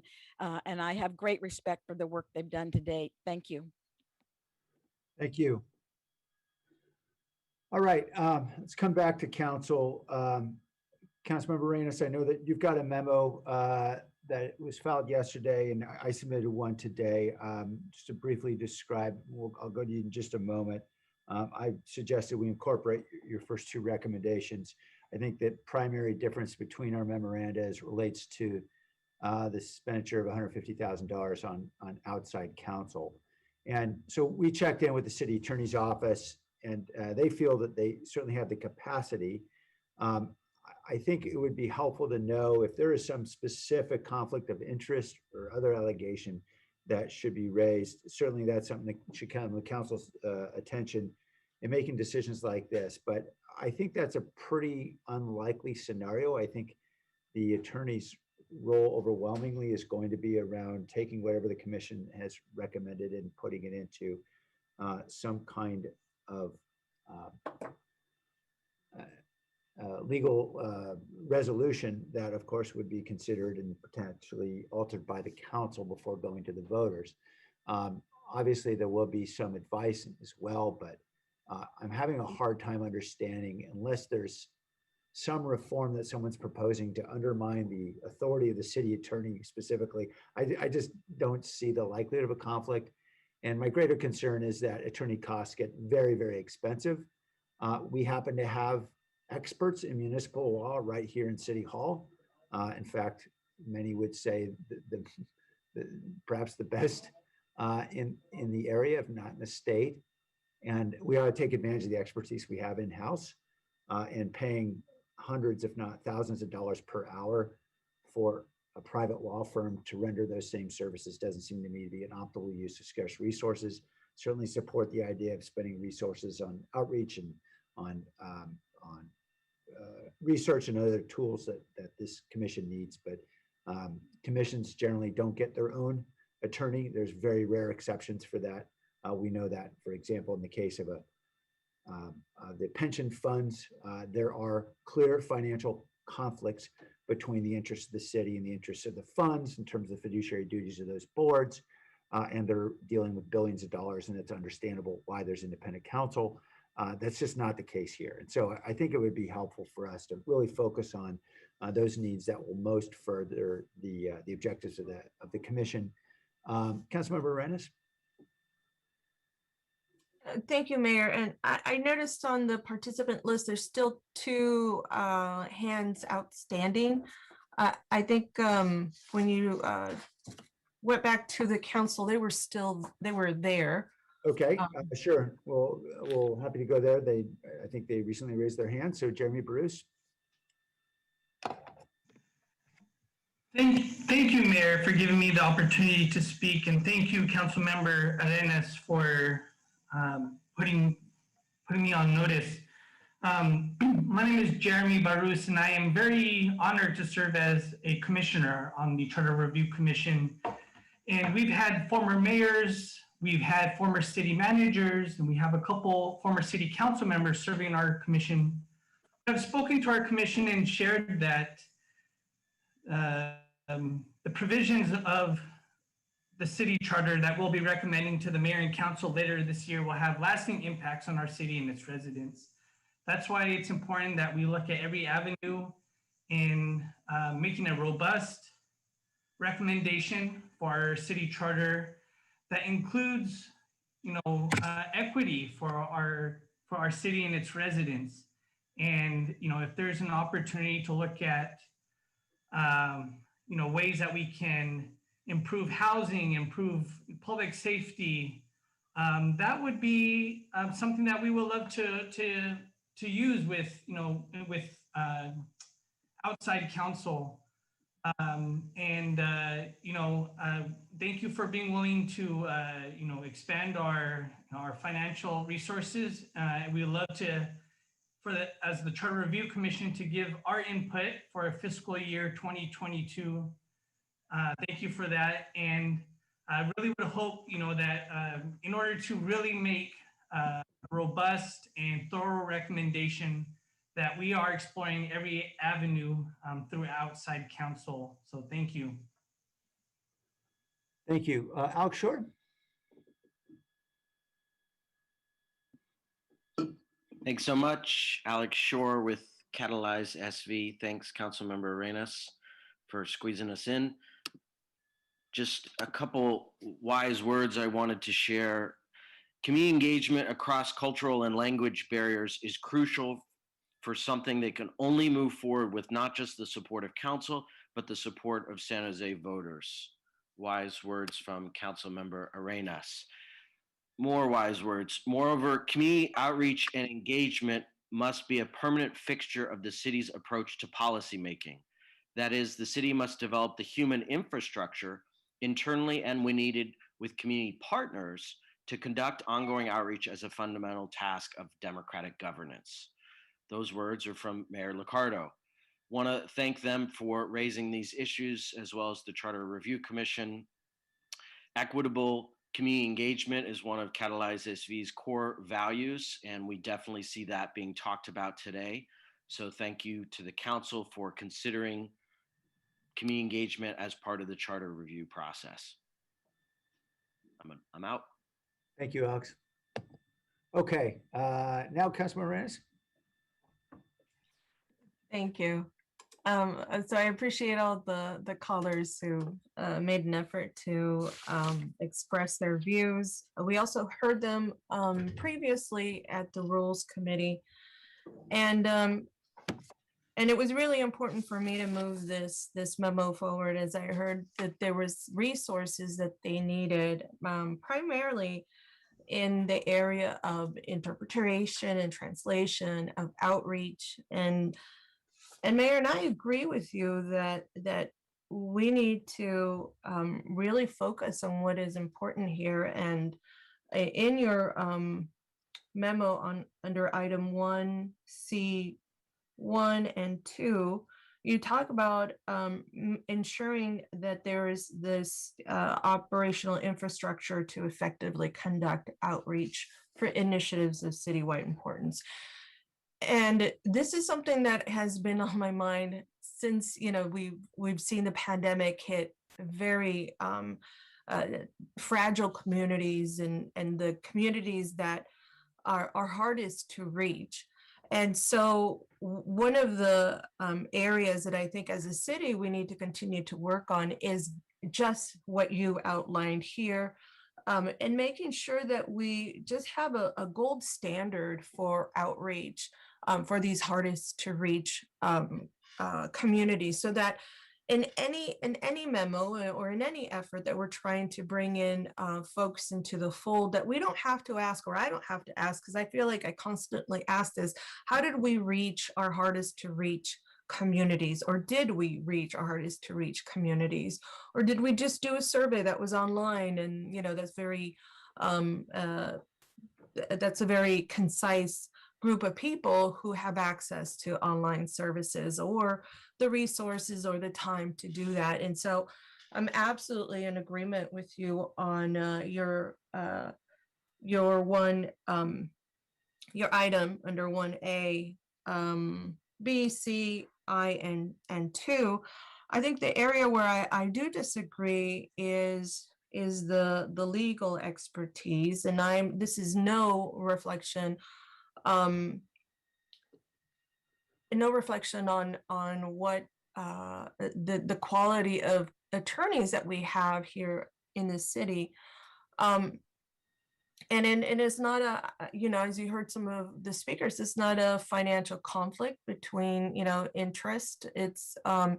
It really is, I believe, a gold standard. It's a best practice. And I believe Jeffrey Buchanan had also cited the 1985 San Jose Charter Review Commission members who also worked with outside counsel to draft proposed changes. And so this is not uncommon. I think it's cleaner this way. I wouldn't want anybody to come after the fact and say, because we used inside counsel, that somehow, we weren't as neutral as we could have been. I think this is not only a resource that our commissioners are asking for, but I think it helps us in the long run avoid anybody saying that we have a conflict of interest because we used internal attorneys.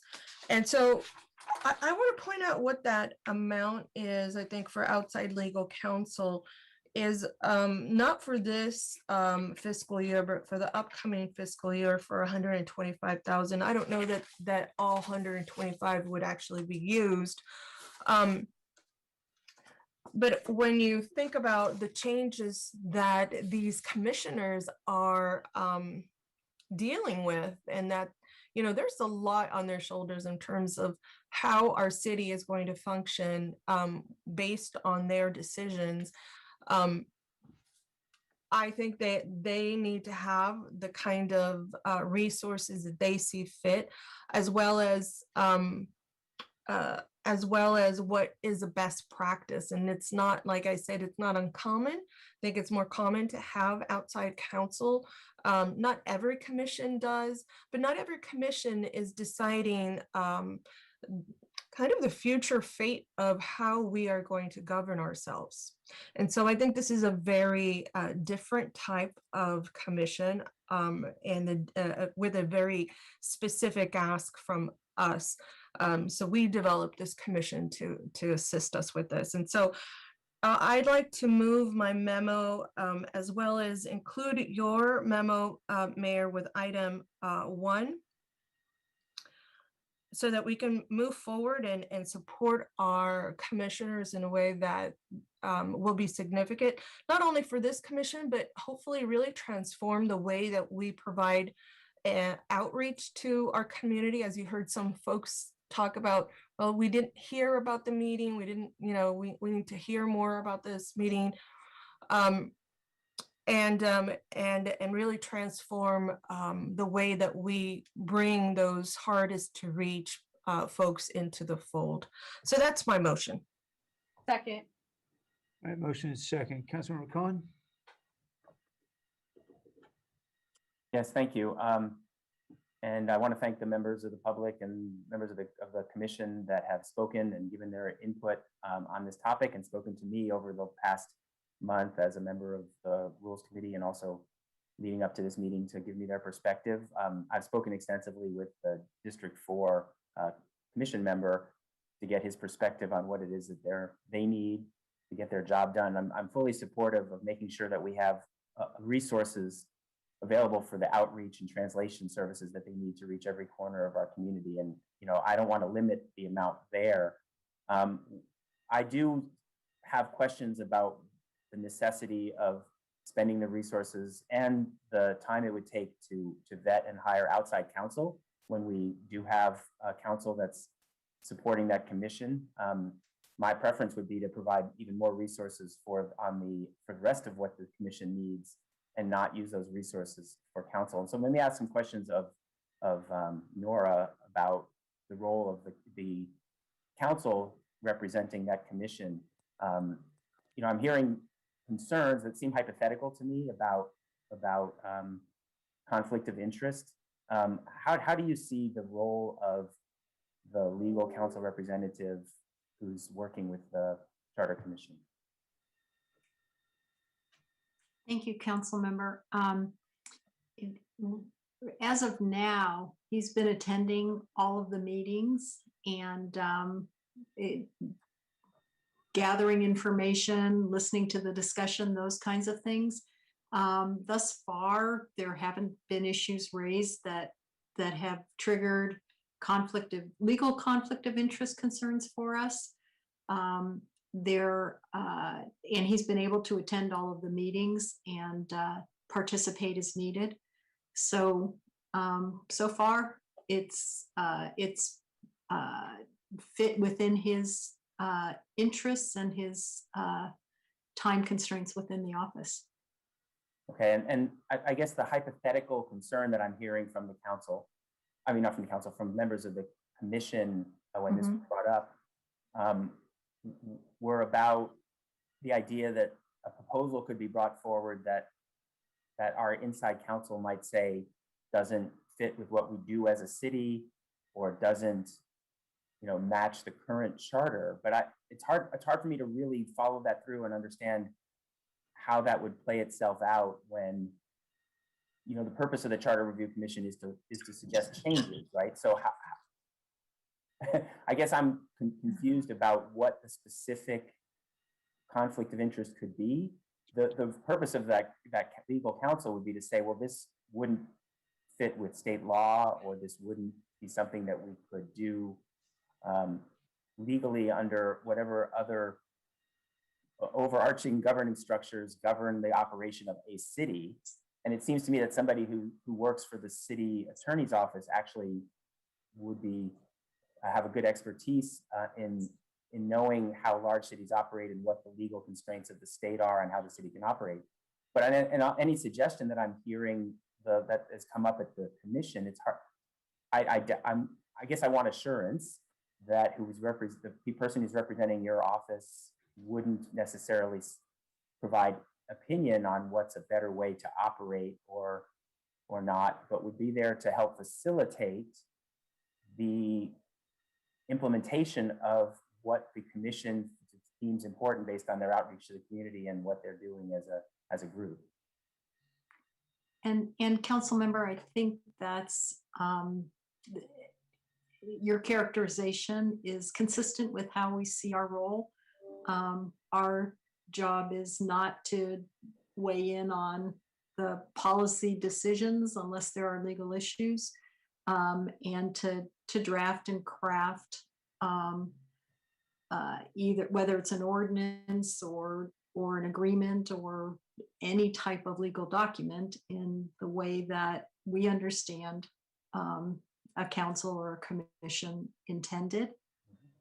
And I have found you and your office to handle these things, very well from a neutral standpoint in terms of making sure that you are implementing the will of the body that you're interacting with and not interjecting your own opinions about what should be done. So, I do trust that we can get that done. When I had an extensive conversation with a commissioner earlier today, who's very thoughtful, I was trying to really push and say, can you give me an example of when this could happen or where you feel like this might be an issue or where you wouldn't believe that they would be able to be neutral on what's right or wrong to do.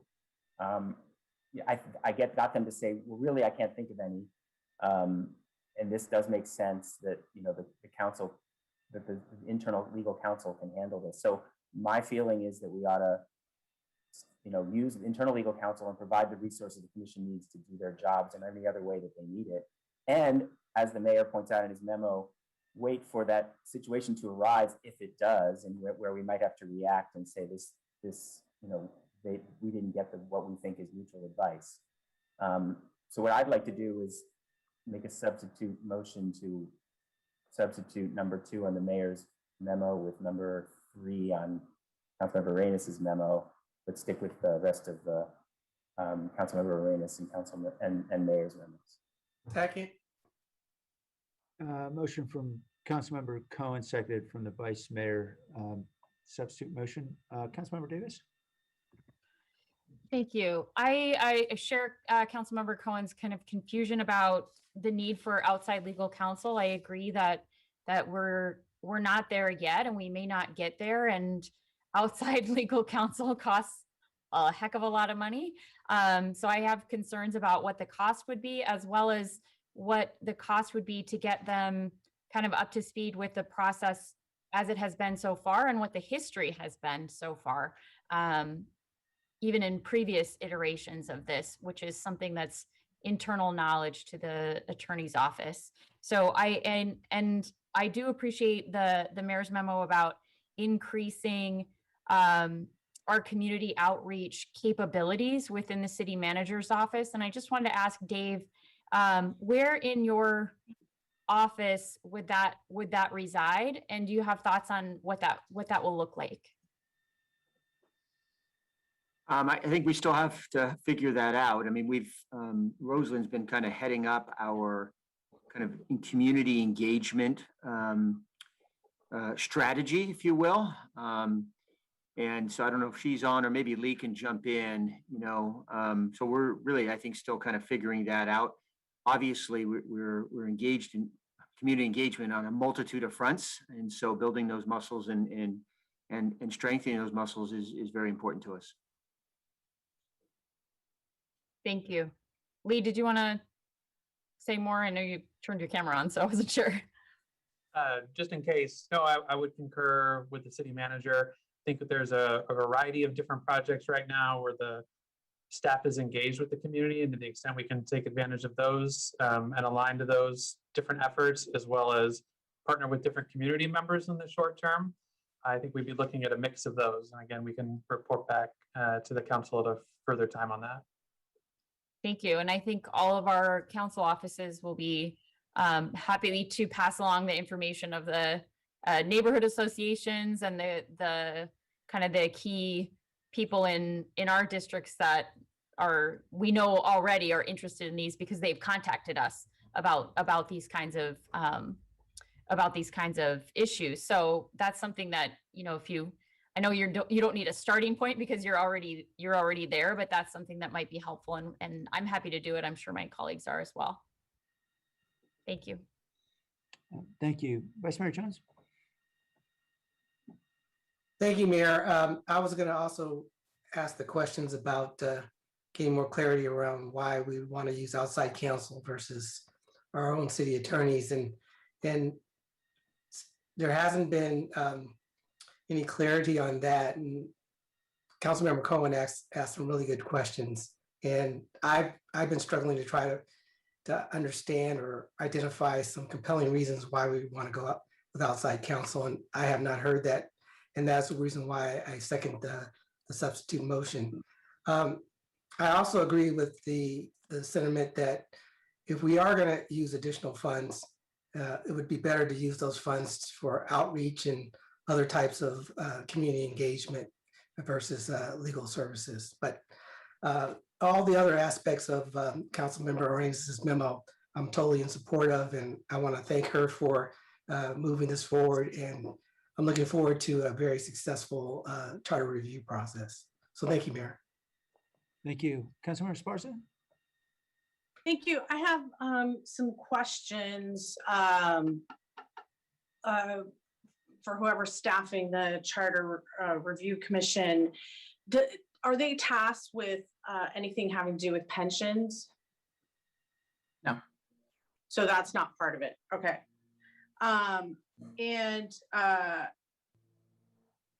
So how long would an RFP take for outside counsel? I think that's more attorney's office question. We would pull one together and send it out. I think it minimally would be a 60-day process to get responses, and then we'd review and vet them.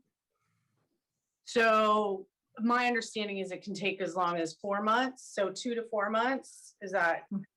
Yeah, by the time we got the responses and reviewed them. So, this has been a puzzling discussion to me. So I actually have the 1985 information in front of me and the 1978 information in front of me. So it's my understanding that the previous charter review commissions used outside counsel. And that's where Chair Ferrer is basing his request on. It's actually not mentioned in the charter reports. However, we have over half a dozen former charter members still active in the community. And so they've been able to confirm that. And so I guess one of my concerns is that it's a best practice. I also haven't been able to get an answer as to why, other than a conflict of interest. And so that's why I'm wondering what potential conflicts of interest could there be within the commission? Do we know that if they're not going to discuss pensions? Are you asking me, Councilmember? I'm asking, I don't know who yeah, anybody? We have not heard any specific issues. The pension issue is probably the one that comes to mind for most people, because you'll recall we did recuse our office on Measure B. That was a real financial, legal conflict of interest for people in our office. But otherwise, recusing ourselves or having conflicts that would force us to not participate in something are very few and far between. Okay, and so the substitute motion includes the mayor's number 2, which is until and unless some palpable conflict of interest or other concern necessitating outside counsel is brought to council's attention. Maybe it's because I had an interesting experience having to hop onto an RFP from another city to get my constituent software. So That was a very painful experience and long and lengthy experience. So I know RFPs can take a while, even when everybody's trying to make them go as quickly as possible. Since this is primarily a budget request, what I think it would be helpful if we're all committed to the work of this commission. I think, you know, it's the future governance of our city, and many folks here today voted to make some changes, and we all voted to create this commission. So what I wanted to request was, if Tony, if we could go back to the commission and get some clarification. I regretfully was not able to do that before today, but I'd like to see if we could make some commitment to them to, if they need this outside counsel, they need to let us know, give us some time, because this is a budget request. And so, you know, if we decline the request for outside counsel now, we would still be able to accommodate that within our budget timeline, or our budget process in the city, to accommodate that request, to have a successful commission as possible. And so, Tony, if they could come back to us with some kind of explanation, I think that would be really helpful. And preferably to coincide with our own budget process. So they have a meeting coming up. So if they can do that at that meeting and then get back to us, so that if that is truly necessary, they can have the opportunity to articulate that necessity in time for us to possibly accommodate it in the budget process. Just so you know, the chair of the commission is present on the attendee side. Oh, is he? I didn't see that. Oh, Yes. okay. Fred or Mr. Yeah. Ferrer? So I just clicked allow to talk. I don't know if he wants to address that now, but we can. They have a meeting on Monday, and I think we can add this topic if we do it as one of those emergency ads where 2/3 has to agree to add it. Super. So I'd like to hear from the chair if he can speak. Let me look at, Fred, are you on? I am. Good afternoon, Mayor and members of the council. Frederick Ferrer, Chair of the Commission for the Charter Review. It's the position of the commission that outside counsel was necessary after listening to this discussion from former commissioners from the 1985 commission to look at basically two things. One was conflict of interest, and we didn't seem to feel that there was any conflict of interest currently, but that was one of the items that was raised in the potential of that. But the second item was really to look at that there's the drafting of the actual ideas coming from outside counsel as well. So if a commission says we really want to look at equity in these kinds of areas, it was the legal side that came back with ideas for those specific pieces of what could we do about something like equity if we were looking for a charter amendment. And so really was the experience of the 1985 commission that's where some of their ideas came from, was the outside counsel. It wasn't that they came with the idea. They knew what they wanted to get done, but they didn't know what the vehicle options were for that. So that's the second reason why the commission's asking for this outside support. We are looking at the use of the attorney, Mark Vanny's work with us. He has been at all our meetings. He's been consulting with me, has done training on Brown Act and all the different things that we've asked of him. So he's done a great job in supporting the commission to date and has been available to answer any of our questions around any legal procedures or commission questions that we have to make sure that we are in compliance with, especially the Brown Act. Thank you, Chair. And Fred, has there been any desire of the commission also to discuss pensions? Madam Council Member, no, there has not been. That has not been one of the items that's come up before us. Okay, thank you. And you're basing the request for outside counsel based on the experience of the 1985 commissioners, correct? That is correct. Okay, thank you. And Tony, you might want to leave him on the panelist. I'm sure other folks will have questions as well. Yeah, given that we, the council, have tasked this commission to do this work, it seems to me that we need to give them the tools to do this work.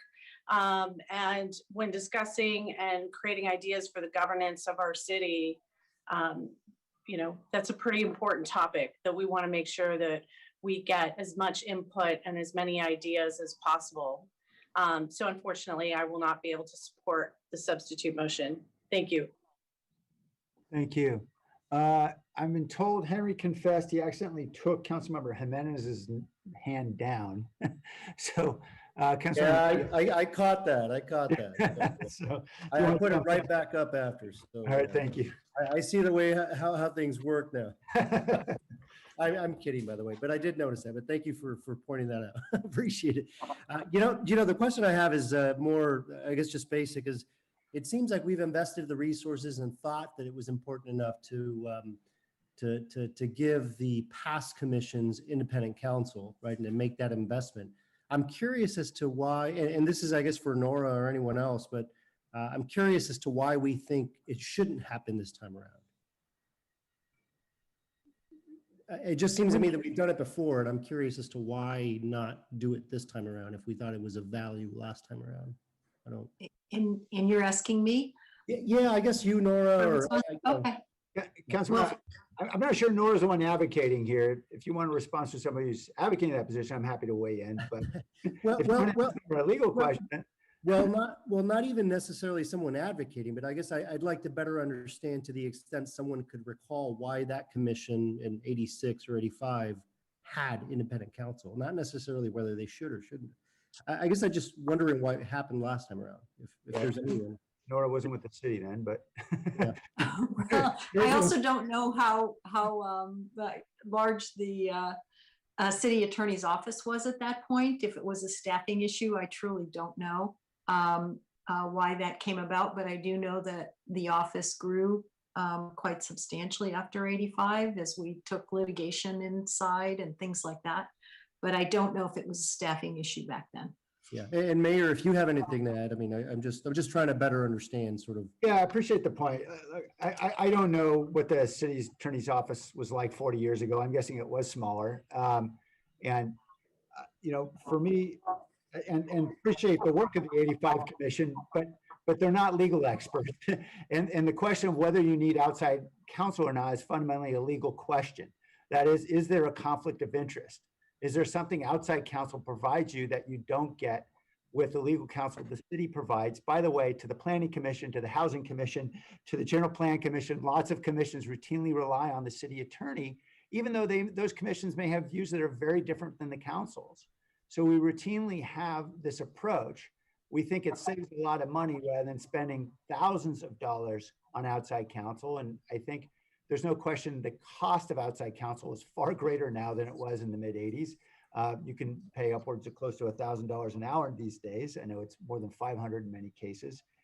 I am concerned that 4 months to get an RFP out means you've already missed an enormous amount of the commission's work already.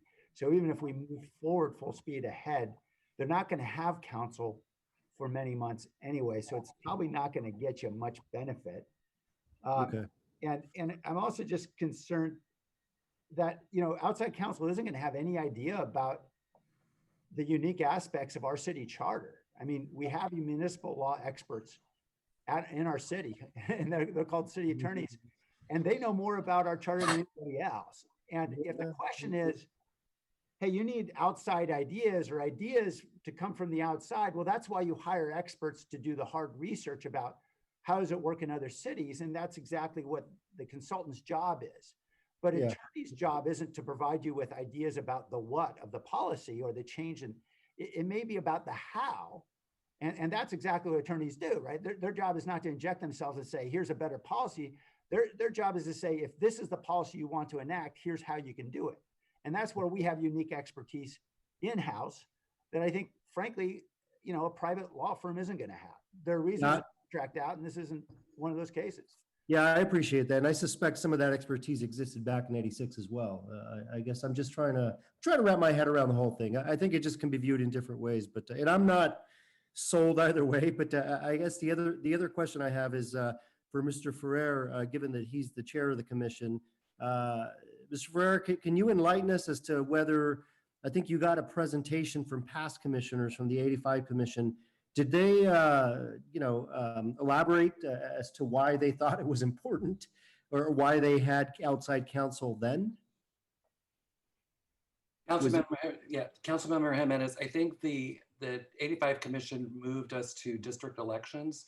So I think that was state of the art in terms of the law at that time. So that was one of the items that came from that commission.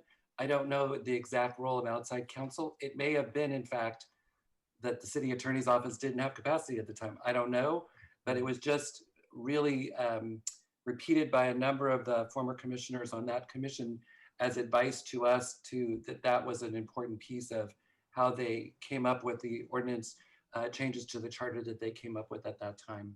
Okay, so is it just based on what you said, it seems to me your sense was, part of it at least, was we as a city at that time were venturing down a new path, district elections, and outside counsel provided maybe some expertise in that space, or maybe some objective sort of understanding as to why that was necessary or something like that? Yes, council member.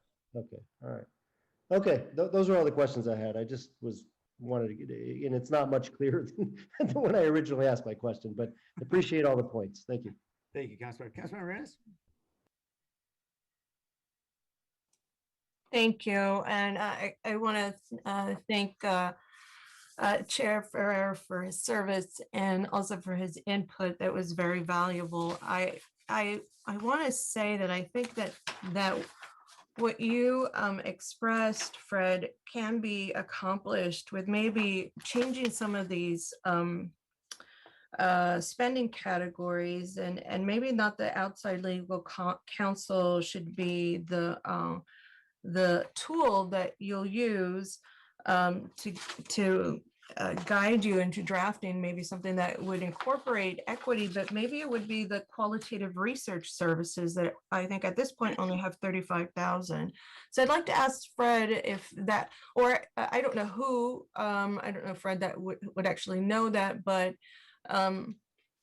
could maybe Tony, could we divert some of that money to the qualitative research services so that the questions that the commission has can be answered?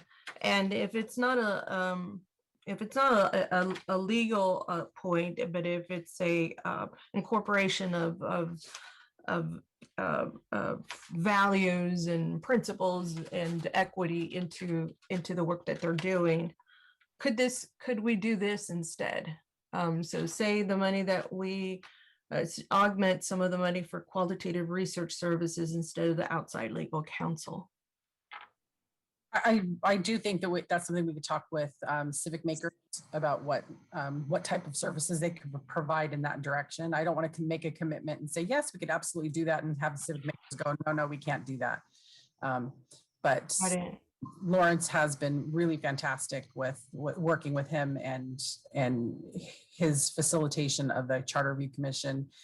He did bring back a higher, like a bigger community outreach program, but because the current scope or the current amount of money in his pot was lower than his scope, we did lower that. But I know he's open to changing his scope, but it would require, I think, working with the budget office. Got it. Okay. So it sounds like there's some potential there. And Fred, I think, Cherry, would you like to also respond? Councilmember Arenas, I think that's a great idea. And I think that that's really where the need could be more helpful to the commission in terms of increasing the research capacity, because it is the questions that have come up around what about this, what about that? And as to the mayor's point, it may not be a legal issue as much as it is well researched of what exactly exists. We're looking at other cities, for example, and other charters and what their charter commissions have done, and those are all on the research side. So as chair, I definitely would support moving money towards increasing Civic Makers work in terms of the areas of research, even if it's at the cost of the outside counsel. Thank you, Chair. And, we have to recognize where we are as a city, and we have just barely recognized equity into our programs and services, and that I've accepted it so far to actually fund it last year.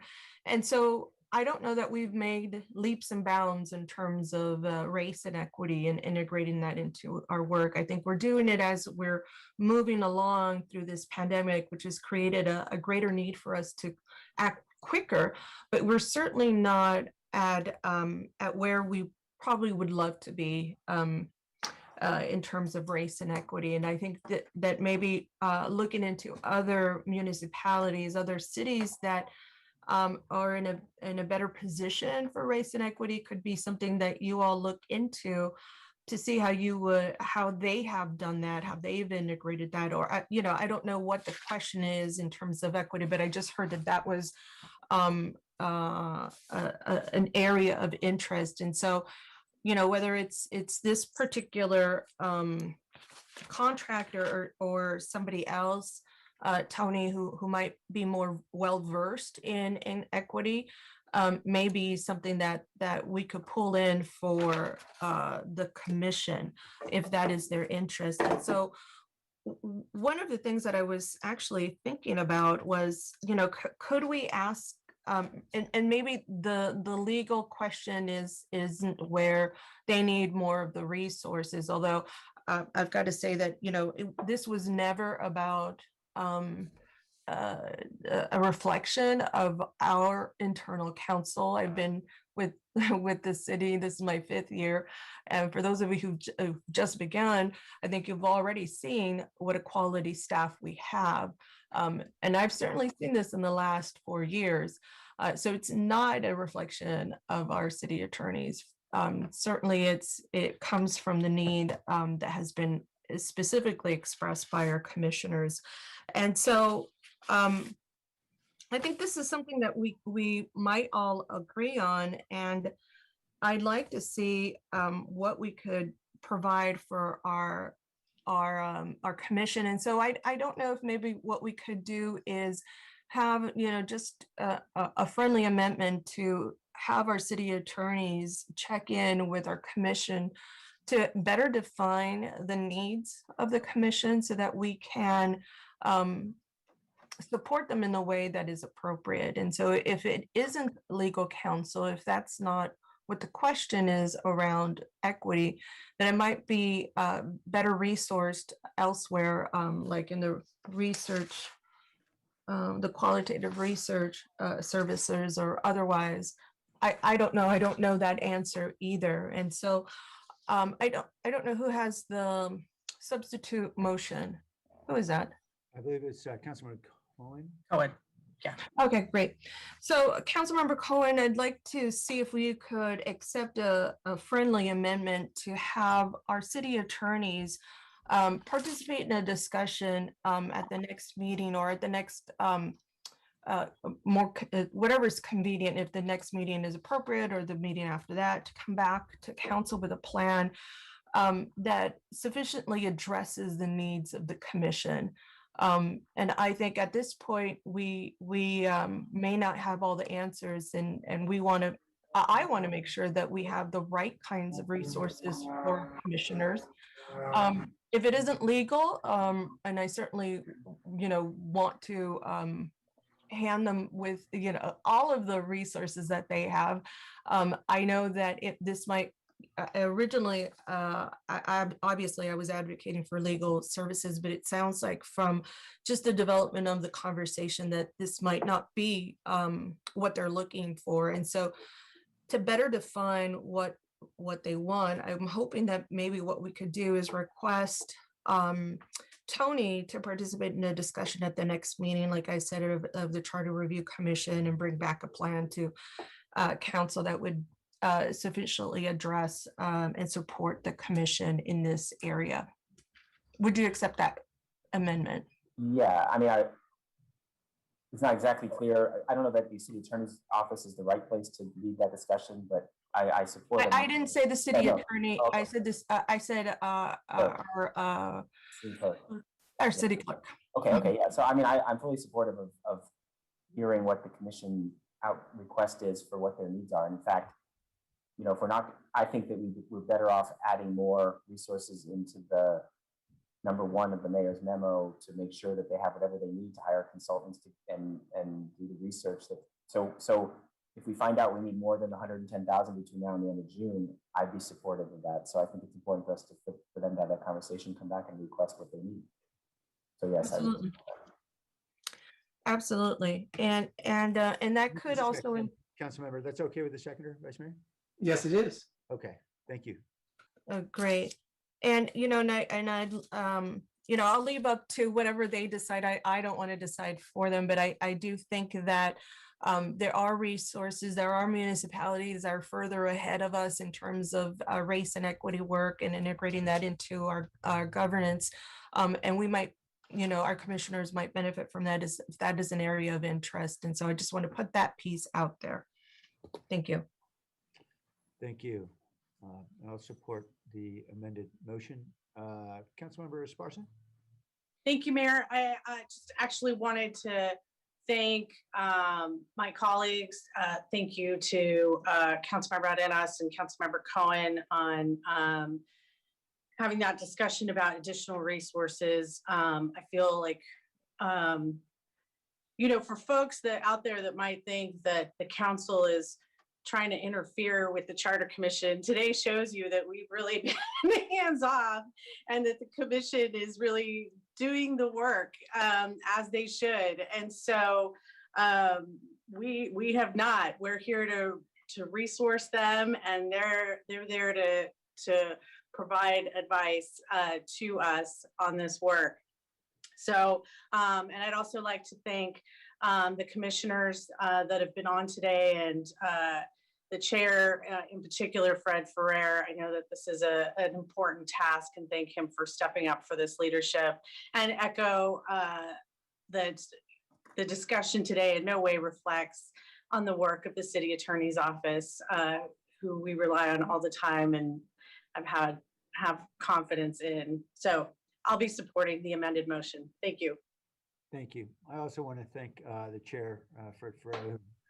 In his day job is running an organization, and running a nonprofit, particularly these days, is no easy feat. So I wanted to say thank you to Fred for all of his service and leadership in the community, as well as to all the commission members who I know are taking many hours away from their busy lives to offer their insights and ideas to help move our city forward. So just a last question, I guess, on this. You know, I think at this point, the issue's moot. So we'll just move forward with a vote on the motion as amended from Councilmember Cohen. Tony? Jimenez? Aye. Perales? Aye. Cohen? Aye. Roscoe? Aye. Davis? Aye. Garza?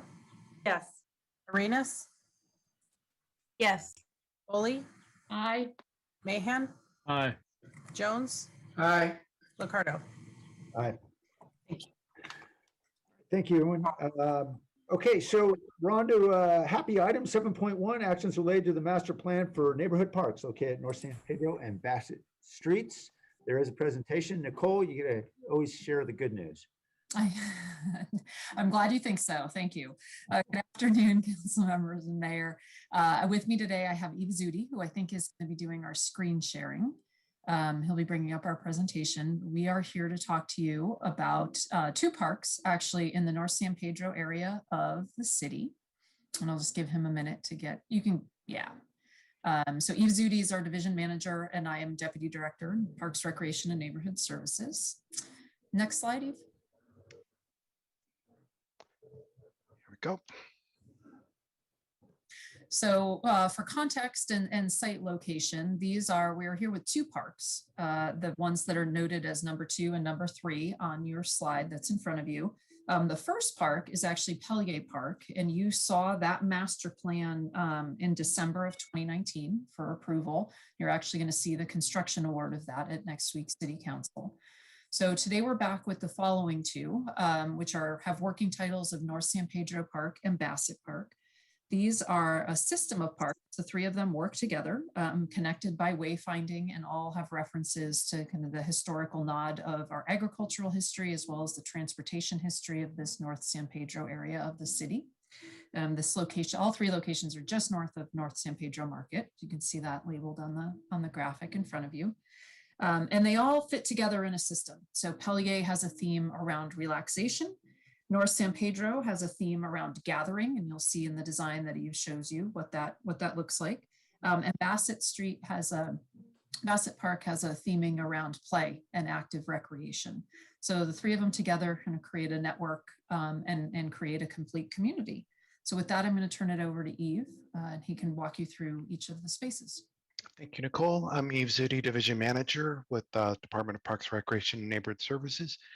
When we begin a project, we engage the community in that conversation, and part of this effort was to conduct a series of 3 meetings, which is our process to first have a meeting where we think about the priorities and preferences of the community. And so we sent out mailers to all residents within 500 feet of the project sites. That was both people who reside there and property owners. And in this type of meeting, we ask what people seek to do in these park spaces. What are the opportunities they see? What are the challenges they face? And we take all of that input and get some general guidance, and we take that back and think through it. And so at the second meeting, at the first meeting, we had 8 participants, but we wanted more input, so we put out a survey and got 23 responses. That information helped us at the second meeting, where we can bring in a number of concepts to the community that reflect what they were seeking to have in these parks.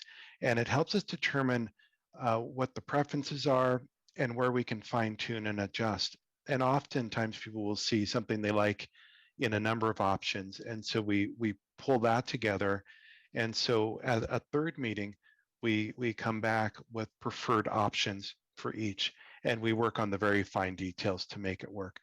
These meetings were all very positive and productive. We had really active neighborhood groups, and including with the Pellier Park, we had folks who had worked on that park's development in the 1970s. And so that longevity and interest in these parks was there. What's interesting too about these parks in any project is the site challenges. And I'll show those to you in a second, but they're underlying why when we went back to activate SJ, our 20-year strategic plan that the council approved, we went to our 5 guiding principles to make sure we reflected the parks per those principles. So in terms of stewardship and keeping the parks looking great over the long term, for the North San Pedro site, we had a mix of hardscape and artificial turf. Part of that were the site conditions, but the other part is these are going to be high use sites, and so we needed a park design that could take a lot of use, a lot of foot traffic, and a lot of activation. And then at Bassett Park, we have a situation where the Coleman Avenue bridge spans over a portion of the property, so a lot of shade in half of the park, and so hardscape was really important as part of that design. We're incorporating nature through bringing in oak trees through the North San Pedro site, and then a variety of shade trees and palm trees at Bassett. And the palm trees are a nod to the historical images we had of the old train station that used to be at Bassett. So before Diridon Station was San Jose's rail hub, there was the train station here at Bassett. For equity and access, our parks are serving 3,000 new homes. Some are built now, others are under development soon. And then and for both parks, we brought in a full range of activities, as Nicole mentioned. Some are active, some are passive. For identity, we looked to the rail yard and the Bassett train station that was once there, and the switch yard. So the paving designs you'll see recall how a train transfers from one rail to another as it approaches the station. And then we're using public art at Bassett Park to recall the crops that were grown in the area, specifically the oranges. And then for public life, the idea of where people can socialize and enjoy life here in San Jose. North San Pedro Park is set up specifically to be social. It has provisions for vendor activation, a lot of seating and variety of seating so people can gather and enjoy that space. And then Bassett Park is the more active fitness area where there'll be climbing wall, fitness workout stations, areas to play, a playground, and more seating. So to show you what that looks like, this is North San Pedro Park, and the site challenge here was a big one. There's a lot of horizontal lines that you see here, and these aren't paving details. These are the utilities that are running through this right-of-way space, which we have to sustain. This is the cable, the plumbing, the electrical that keeps the city humming, and so we need to preserve that. But what we found in our park design were areas where trees and landscaping can be much more substantial. And so it kept the core open through here. So you've got great lines of sight. Artificial turf allows us to develop an area of play without doing substantial excavation and irrigation. And then space allocated for food trucks and that type of activation is set here. And then for context, this space here is not part of the park in the lower left. It's a dog park for the private community. But the benefit here is that keeps the space open and visual. So you have complete observation from both Old West Julian Street and Bassett Street. So that's how the team worked through that site challenge. And you can see the movement of the paving lines and the landscaping lines, which suggests the rail cars are coming towards the station. The rails are convening and crossing in this area. As we get to Bassett Park, a little bit further to the north, this is how the park will look from a helicopter, and you can see how Coleman Avenue or overpass spans over the park itself. If we pull away that structure, this is how the park lays out. The overlying design theme is those rails coming into the station. We've got areas where we're in daylight for the shade trees and the palm trees, which recall some of the historic imagery we had. We have a climbing wall, which we strategically put between the columns to use space that was awkward to use for any other reason, but also lowered for visibility and to be more friendly for novice. We're going to assume most people who come here didn't just go climbing at Yosemite. They're practicing and they're learning in this area. We're going to have a playground in this area and the fitness station in here, ping pong and other types of recreation, and then public art pieces here along Bassett Street to enliven that street scene. And the park itself, from an elevation view, will use lighting to illuminate the underside of the structure. We've worked with the Department of Transportation to make sure that we can paint with specific types of paint so we don't affect their ability to monitor and inspect the structure. So we can bring a lot of color into this space. Climbing wall, playground, fitness area, and areas to enjoy turf and landscaping in the foreground. And then the public art pieces are conceptualized here by artist Vicky Scurry. We were working with her in the public art program. So these will be illuminated forms that were called the oranges, and they'll bring a lot of light to this structure that would otherwise be illuminated by street lights. So there'll be a lot of intense color through all day and night at this site. So I will turn it over to Nicole to review the recommendations. After all this time, you'd think I could remember to unmute. So to wrap up, we are asking you to adopt a resolution to accept an addendum to the Downtown Strategy 2040 EIR, so we can get our CEQA clearance for these two parks, and that you approve the master plans for both the North San Pedro Street and Bassett Street parks. I will note that those are working titles. Both of those are working names. We have not gone through a formal naming process for these yet. We will be embarking on that, and we will come back to council with proposed names for these parks. And with that, we can open it up to questions.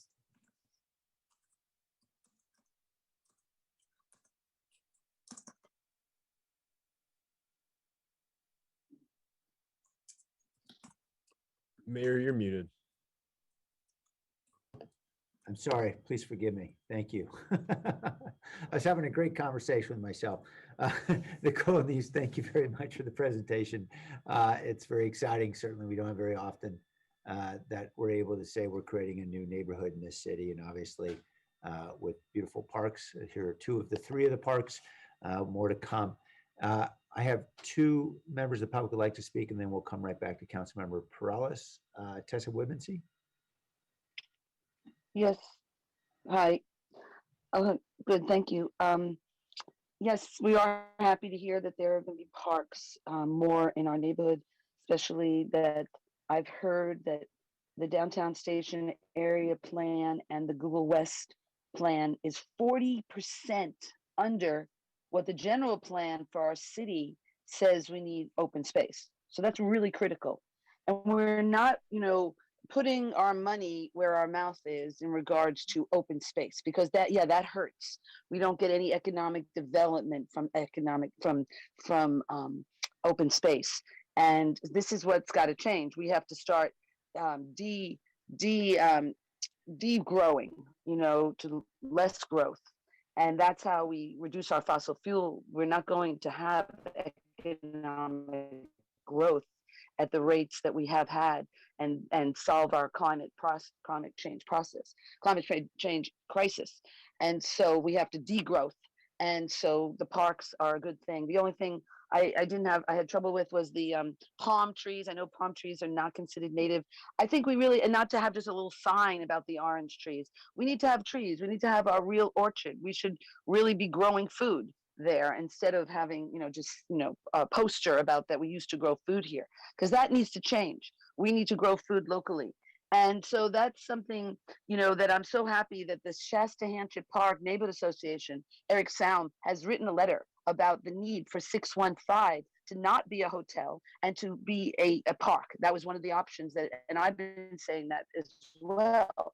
And that, when we go for a hotel and development, we are not solving the problems that we have in all of our crises, climate, biodiversity, pollution, and housing crisis have to be solved in every one of our motions as we go forward, or we won't be meeting the goals that we need to meet and to survive as a species.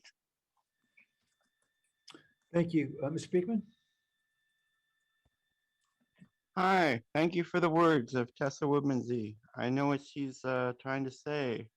More and more clearly, she's thinking about garden issues. And yeah, I think garden ideas could be really nice for this park, and to consider indigenous trees. I know you're doing some new tree studies to really consider, indigenous trees from, say, central downtown area compared to East San Jose. Those could be two different sets of trees, and there's many little pockets of indigenous areas. Good luck on how to work on that. My concern, as always, is trying to just simply offer that with this park and its street lights and its new things, there's going to be surveillance and data collection technology that will be around the park. And you'll probably be using those totem pole location systems at some point around the park. And, just a reminder, the importance of as we're building this future of what open public policies and accountability with this technology can really do. I mean, that I think is the real key to the ideas of community harmony and how we develop our sustainable future.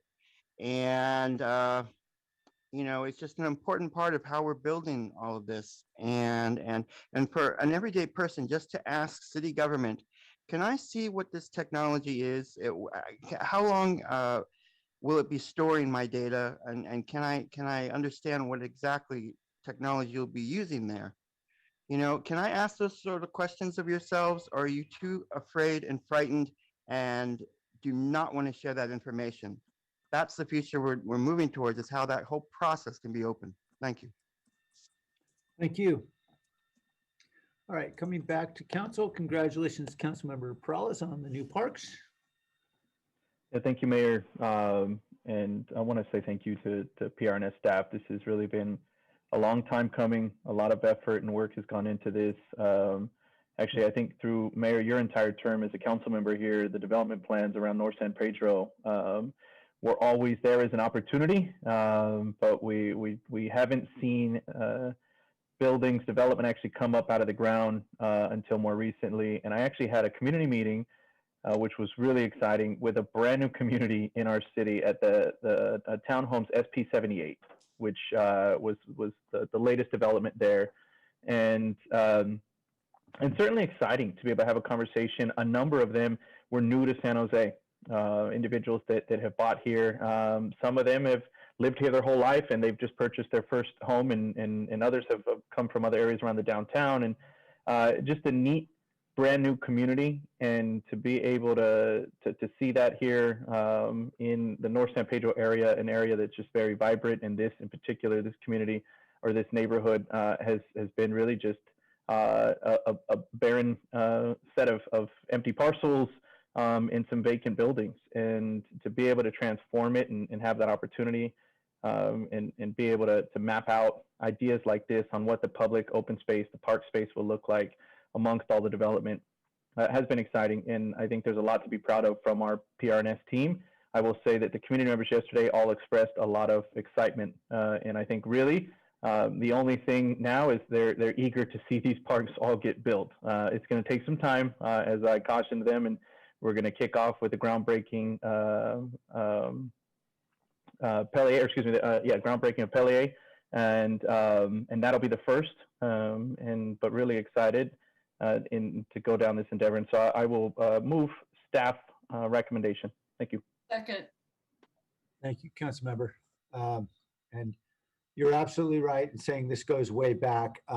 So I should thank, it was, I think, former Mayor Tom McHenry who went to Governor Schwarzenegger to ask for funding for infrastructure back when I was a council member there.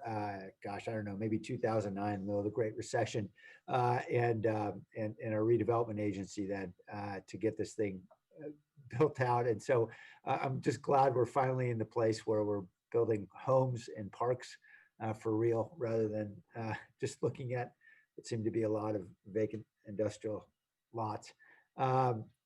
Any other questions or comments on this?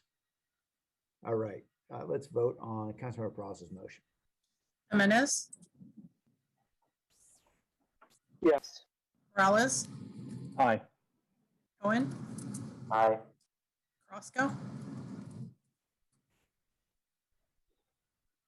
Roscoe, Davis, Aye.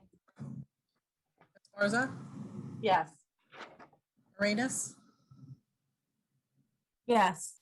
Foley, Aye. Mahan, Aye. Jones, Aye. Cardo. Aye.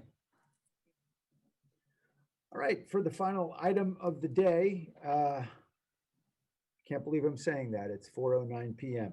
Item 8.1 is a public hearing on the draft fiscal year 21-22 annual action plan for the U.S. Department of Housing and Urban Development.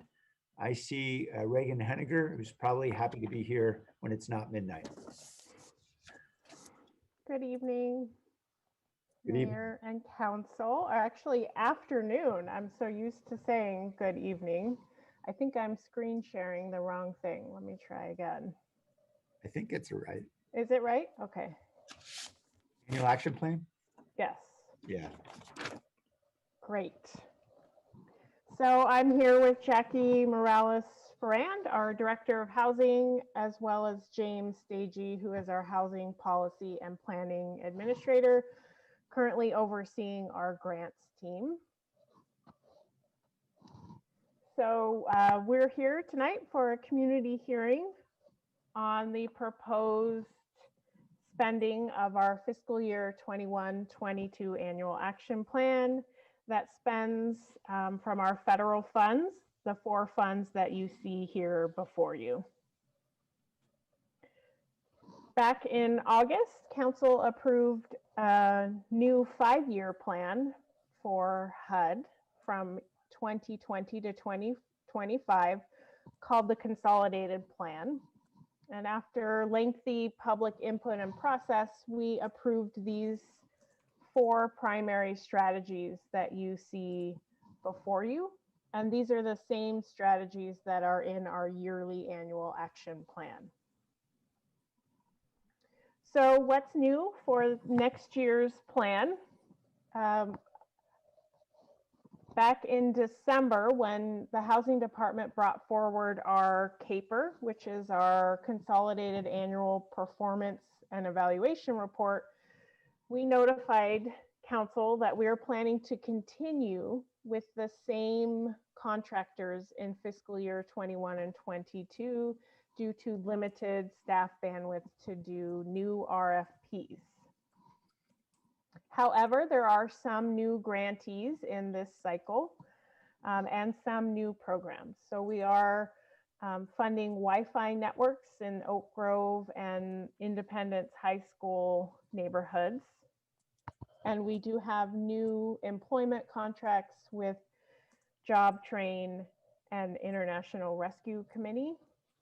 And finally, this annual action plan has over 10.7 million in funding for programs that impact families. So you can see here the total funding available for next year is 16.7 million, which includes just over 14 million, which is our annual entitlement funds, along with a modest amount of carryover from prior years.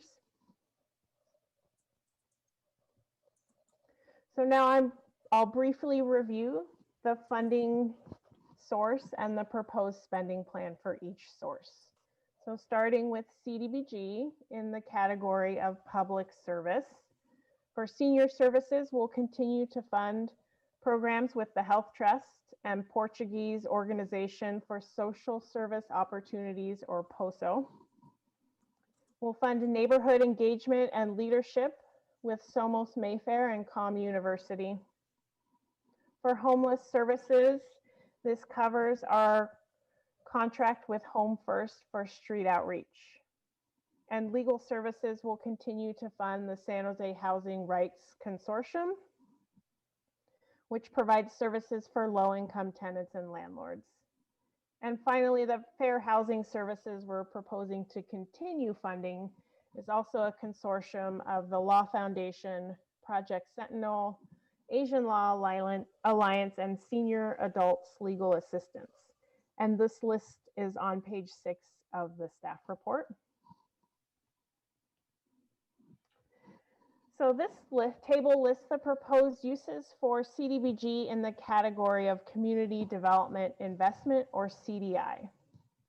So this is where we're proposing to fund Wi-Fi networks, continuing our enhanced code enforcement in low-income areas, particularly in areas where we're leveraging other city programs and resources.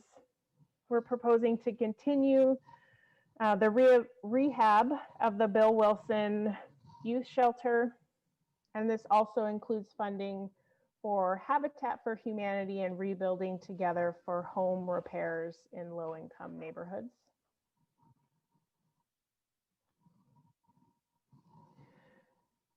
The spending for home is primarily 2 categories.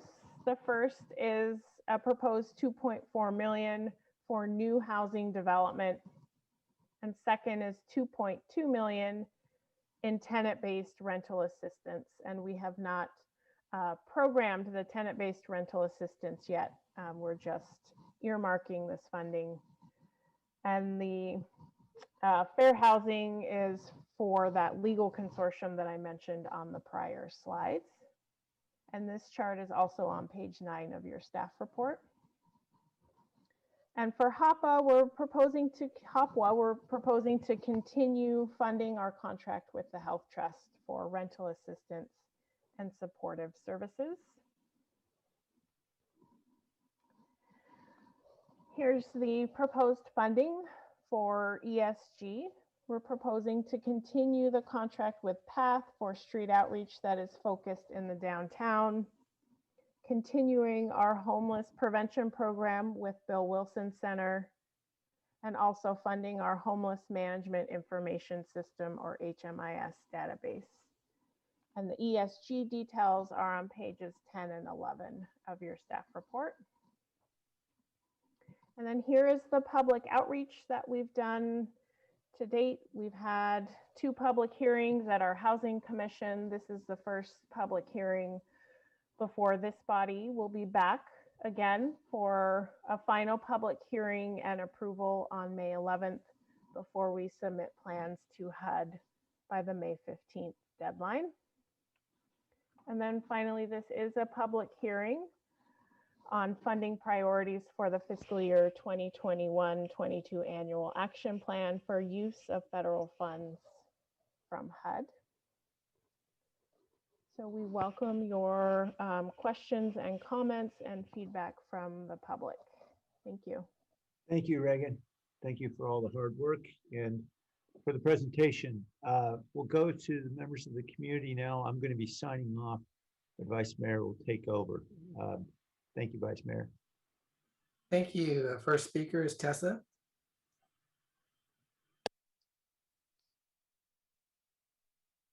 Hello, yes, hi, yes, this is Tessa Woodman C. I'm just talking to my beautiful neighbor, Tiffany Ellison, and she was reminding me, as I'm on Stockton Avenue, of all the pollution that is in our neighborhood. And I know that you're going to bring it back to housing, because this is a housing issue that we're talking about. And we have a housing crisis, and we have a pollution crisis, we have a climate crisis, and we have a biodiversity crisis. And you guys are not addressing it. And that's where my neighbor, and that my community is highly at risk for pollution. Ever since I've lived here, I've had to deal with living across from a bus depot, okay? And so a diesel bus depot. And I am experiencing, and my neighbors have experienced, the high impact of this pollution on the deaths, the number of deaths that have been in my community, and the disability. And these are the issues. And when we're talking about what we're going to be building in this community, and you are bringing to us a hotel, this is a problem. And this is where we have to always be dealing with our crises, and we're not. We have to stay on task to say that this is always what we have to deal with. And when you create ordinances that prevent housing from happening, this is evil, immoral, and selfish and greedy. You want there to be a hotel for economic growth of our city, our transient occupancy tax, and you denied within your ordinances that were created on January of 2021 that you would not allow affordable housing because it was too close to the cement factory a half a mile away.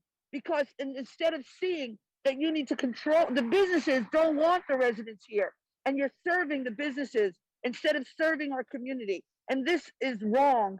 And that's what I'm saying, is that we have lost the ability to have affordable housing in our community because of the way you're business friendly and economic growth for our city. And that has got to stop. Thank you. Blair? Go ahead, Blair. Hi, Blair Beekman here. I guess these are HUD issues. I don't know. I've been, really trying to offer the ideas of mixed income and ELI and VLI housing ideas and how you can creatively come up with new ways to think of those ideas. I know you've been applying them to Google Village a bit, and thank you for that. And I don't know if that is applicable here, but what can be applicable is if it, just good words to know in any event. What can be applicable, I love saying that word, trying to say that word, is for this item is ideas of Wi-Fi investment. And I suppose that this would be my time to really, as you talk with federal government agencies, remind them how we're trying to build Wi-Fi and 4G and 5G at this time. I think San Jose actually has the capabilities to do something pretty interesting with the process of not only building 4 and 5G to help the digital divide issues Hey, at Blair? this time. Yeah, Bring it back to housing. I am. I'm talking about the Wi-Fi investments. And so with that being said, it is my personal feeling that as we are talking about 4 and 5G bridging and digital divide issues, it can really be a time to talk about open public policies with that digital divide process and with the 4 and 5G process. It's important to talk about notifications. It's important to talk to community that they don't feel they're being railroaded by this process. And we can do this together. Thank you. Thank you. All right, that's all the public speakers. So bringing it back to council and Council Member Esparza.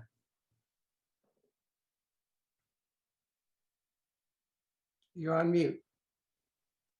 Whoops, there we go.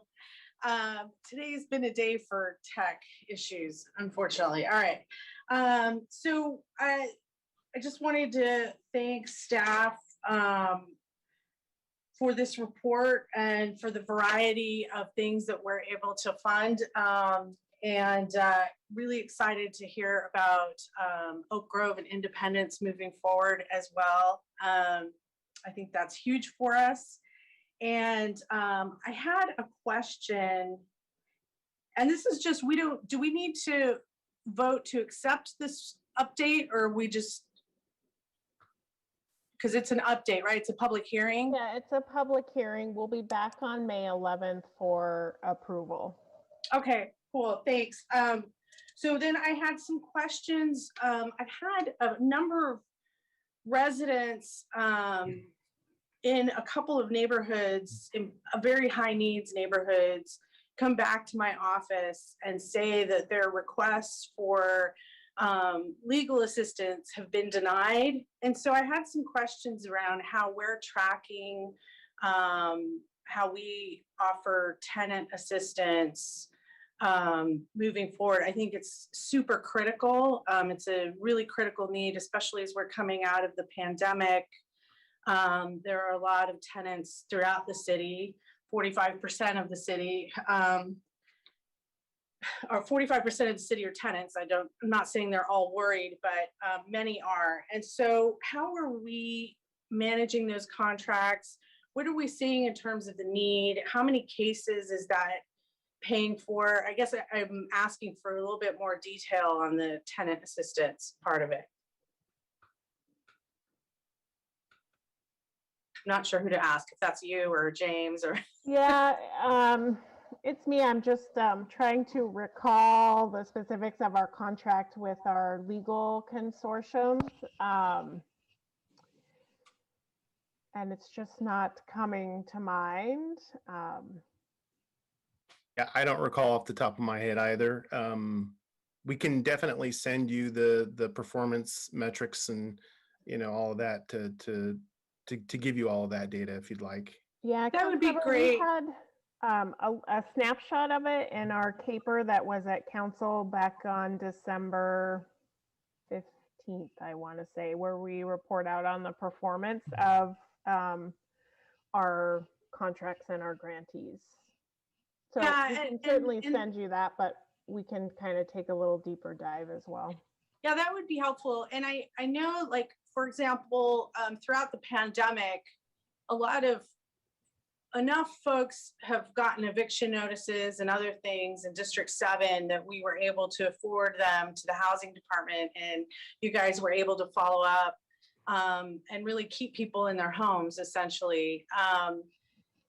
But some of the other things I'm hearing are not necessarily pandemic based specifically. And so I'm wondering, is the need that great, or how are we, if you could provide that level of detail, that would be really helpful. I think we're trying to prepare for the worst, right? And this eviction cliff that we know is coming.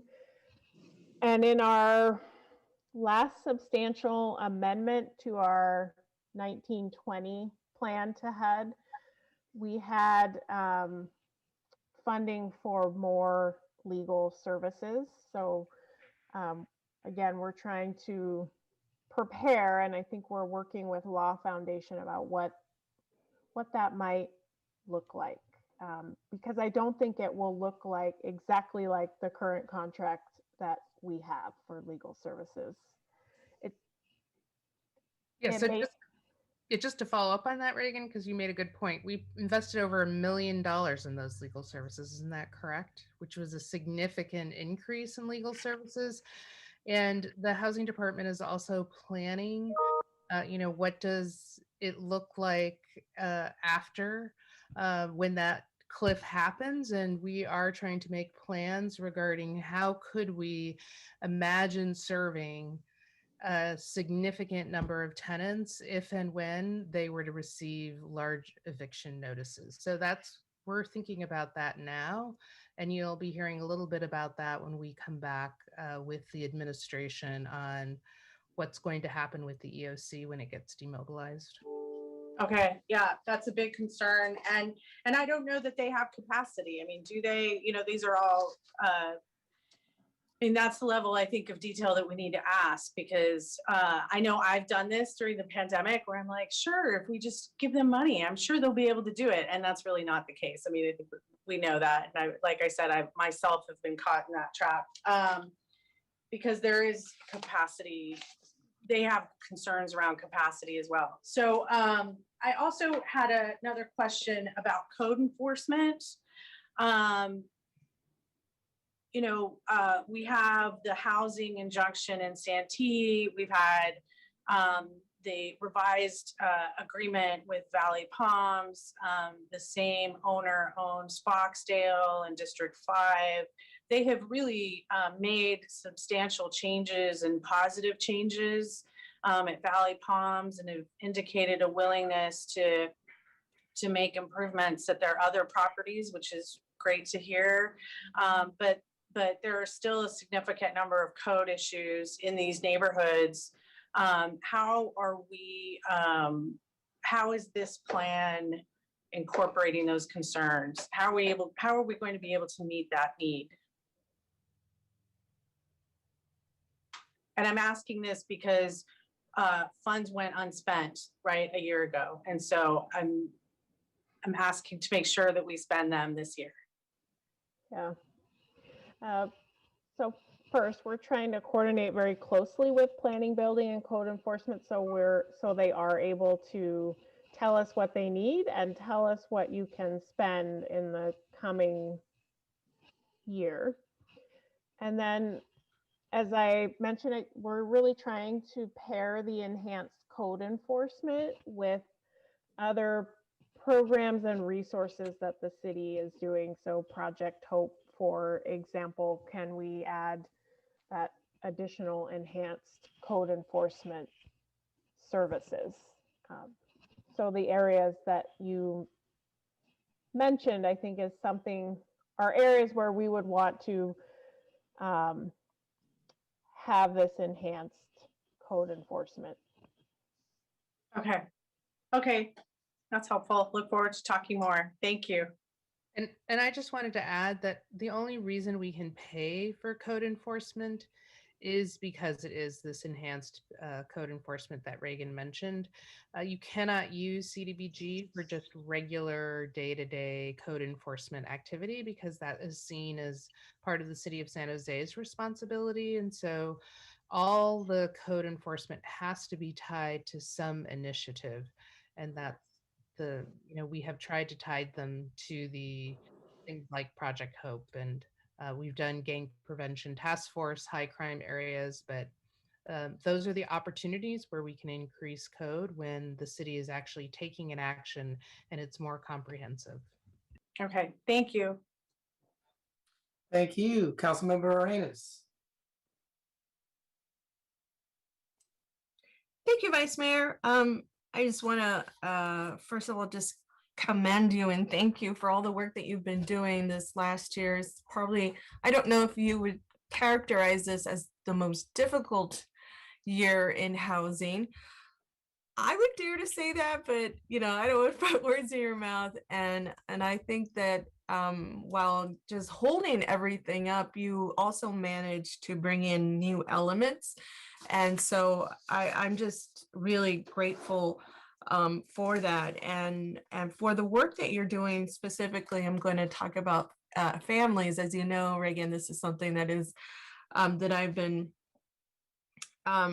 pursuing since I first began, and I see that they're for it, and so I'm really grateful. And I think it all totals up for about 10 million, which I saw on the presentation.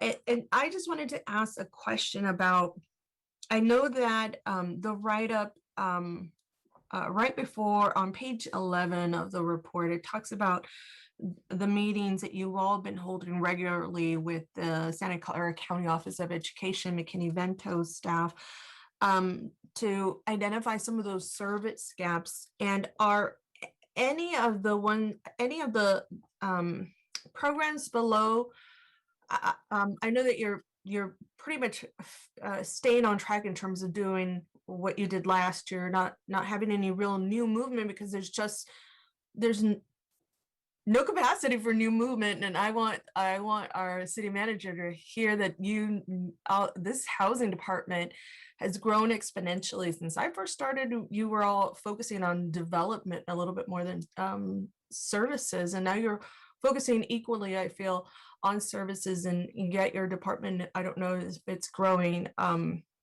at the same rate as the need for housing is. I would dare to say no, because this pandemic has created a pressure that I don't know that we have really responded to with placing the number of people that we need in your department. And so Dave, I know this is not a budget hearing, but this is all about money, and this is about providing the resources for our departments to continue the good work that they're doing, especially around families, because the work that you're all doing in McKinney-Vento and identifying some of those service gaps, I'm just hoping that you can tell me how do those connect with some of the programs that are listed here. So say, for example, are we taking any of the Home First or homeless outreach and engagement citywide?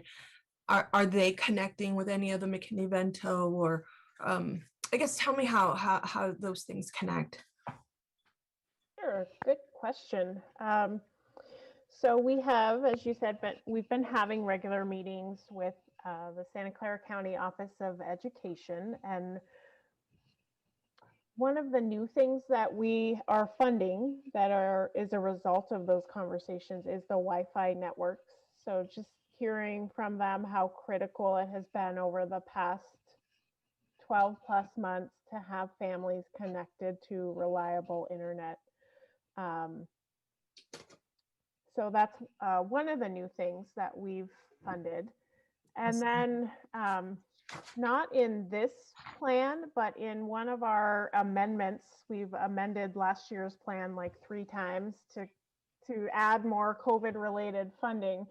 But one of the things that we are funding is our motel voucher program for families. That has really been something that's important to the County Office of Education as a place to catch families that are couch surfing or living in their car. And then further building upon that, we've also started weekly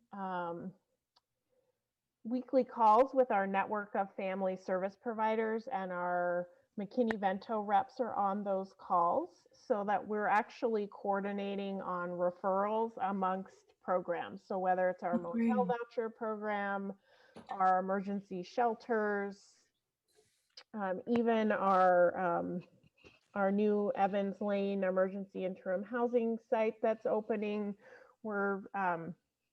it's really been great to see that kind of deeper coordination on a regular basis. This is great work. I knew that there was a more of a focus on the motel vouchers, since the safe parking was just not something that was feasible for some of our families, although it's still being done through the county or through other funding for safe parking at churches. And there continue to be families, and so I there's still that need, unfortunately.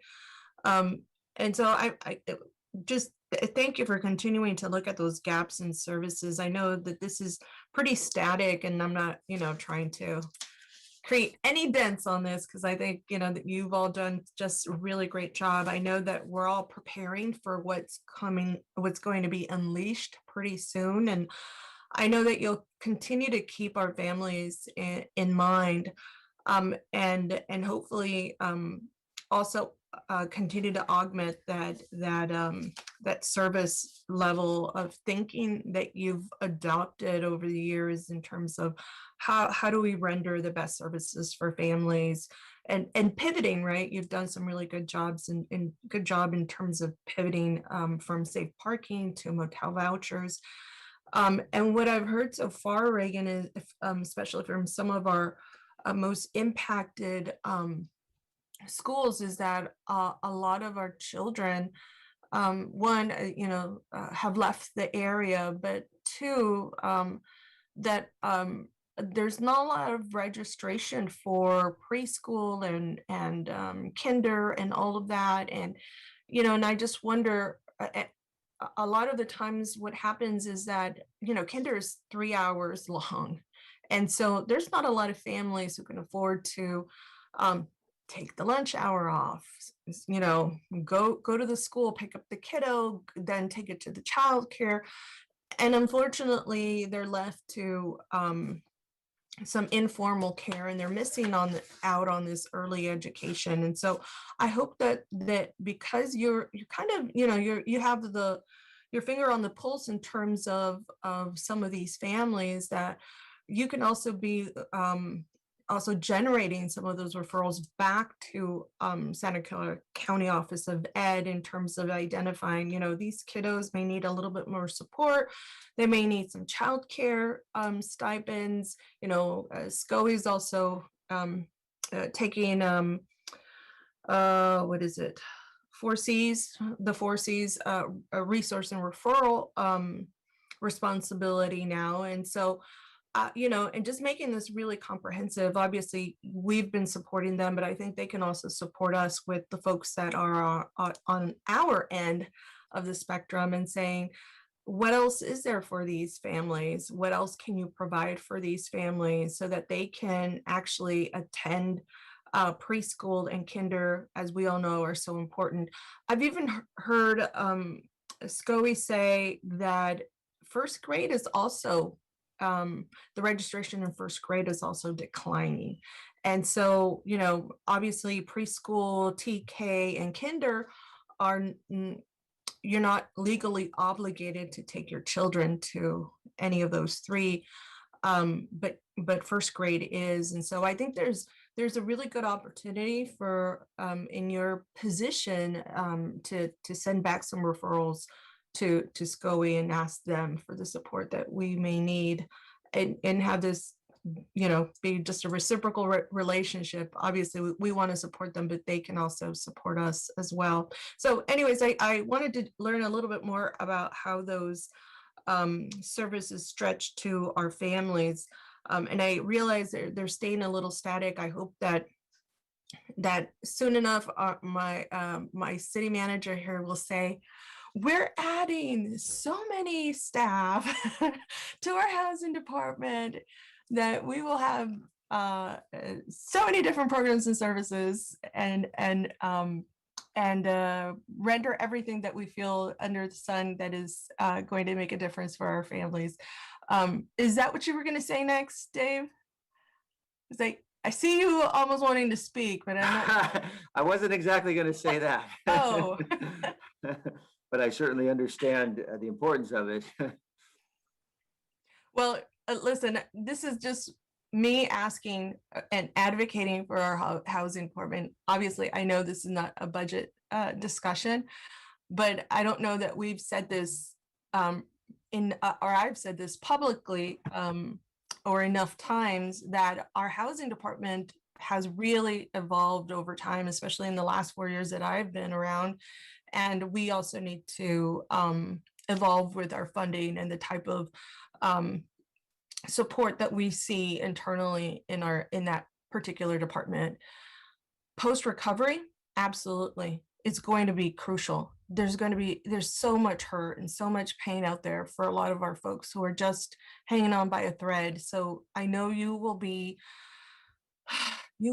absolutely essential in this upcoming year. And so please let us know how we can support you to make sure that you support our family. So anyways, thank you for all the good work, Reagan and Jackie. I appreciate it.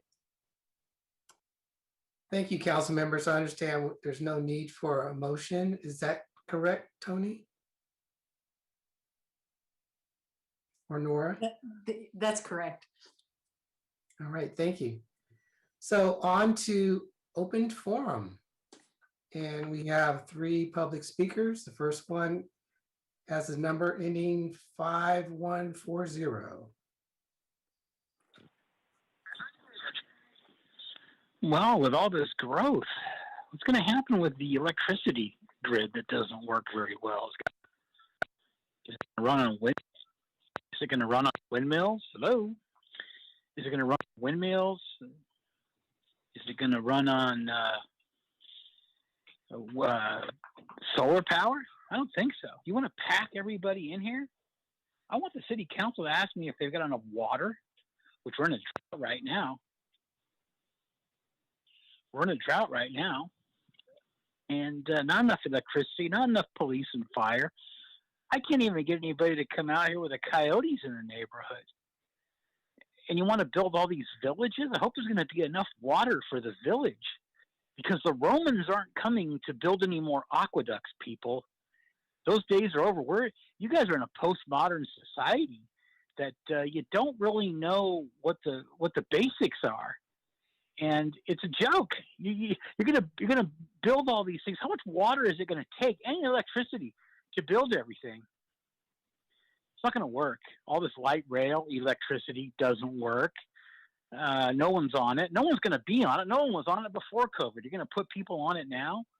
Then you want to have all these marijuana places for marijuana. What's marijuana? What's it cost to grow marijuana? It costs a lot of money with water, electricity. I'm sure the fertilizers are wonderful for the environment. Not. You can't even use sun to grow marijuana. You guys want it to grow in a grow house with what? Electricity, water. They're not going to have enough. You guys are sophomoric in your thinking. This is a sophomore in college type term paper that you guys are trying to write down there with urban planning and free marijuana and all these wonderful things to give away to everybody, tax and fine somebody else, give the money to somebody else. Thank you. Tessa?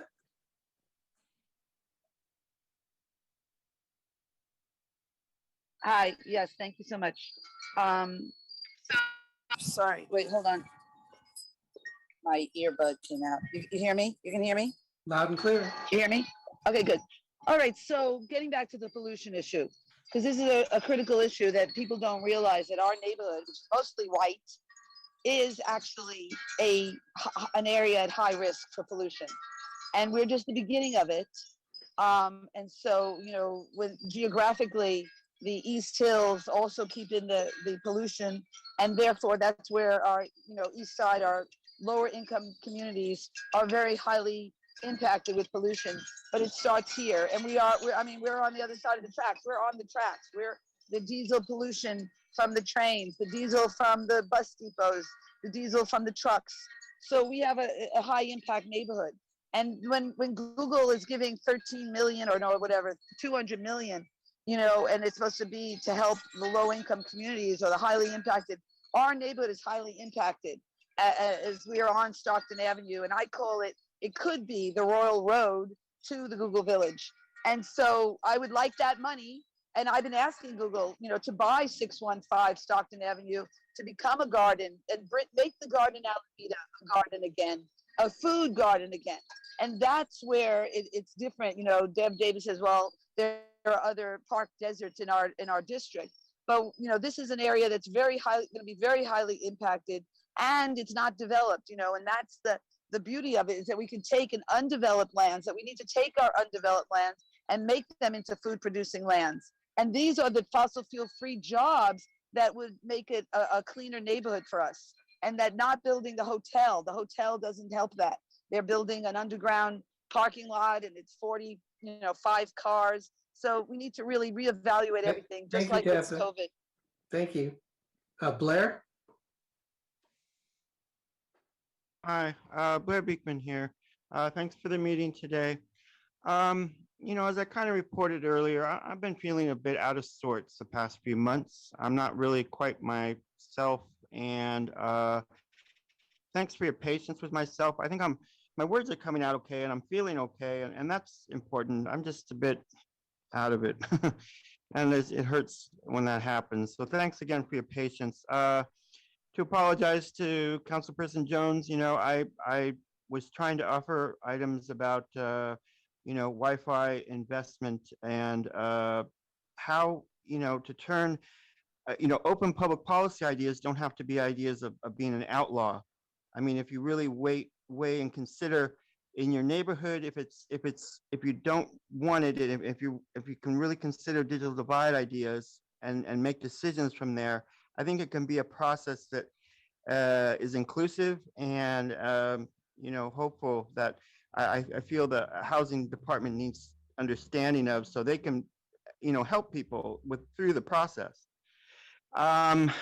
With 48 seconds left, Councilperson Arenas on the final item tonight, she offered a bit of a warning that could be taken a few ways, and that one of them I think includes the ideas that we have to really consider foreclosure issues.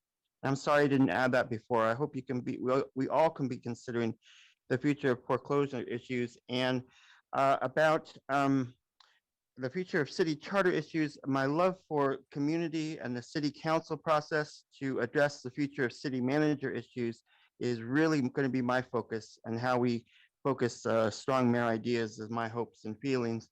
And thank you for the letters to the public on the closed session agenda today. It was a really interesting letter to learn from, I think, or letters to learn from. Thank you. Thank you. That's all the public speakers. The meeting is adjourned.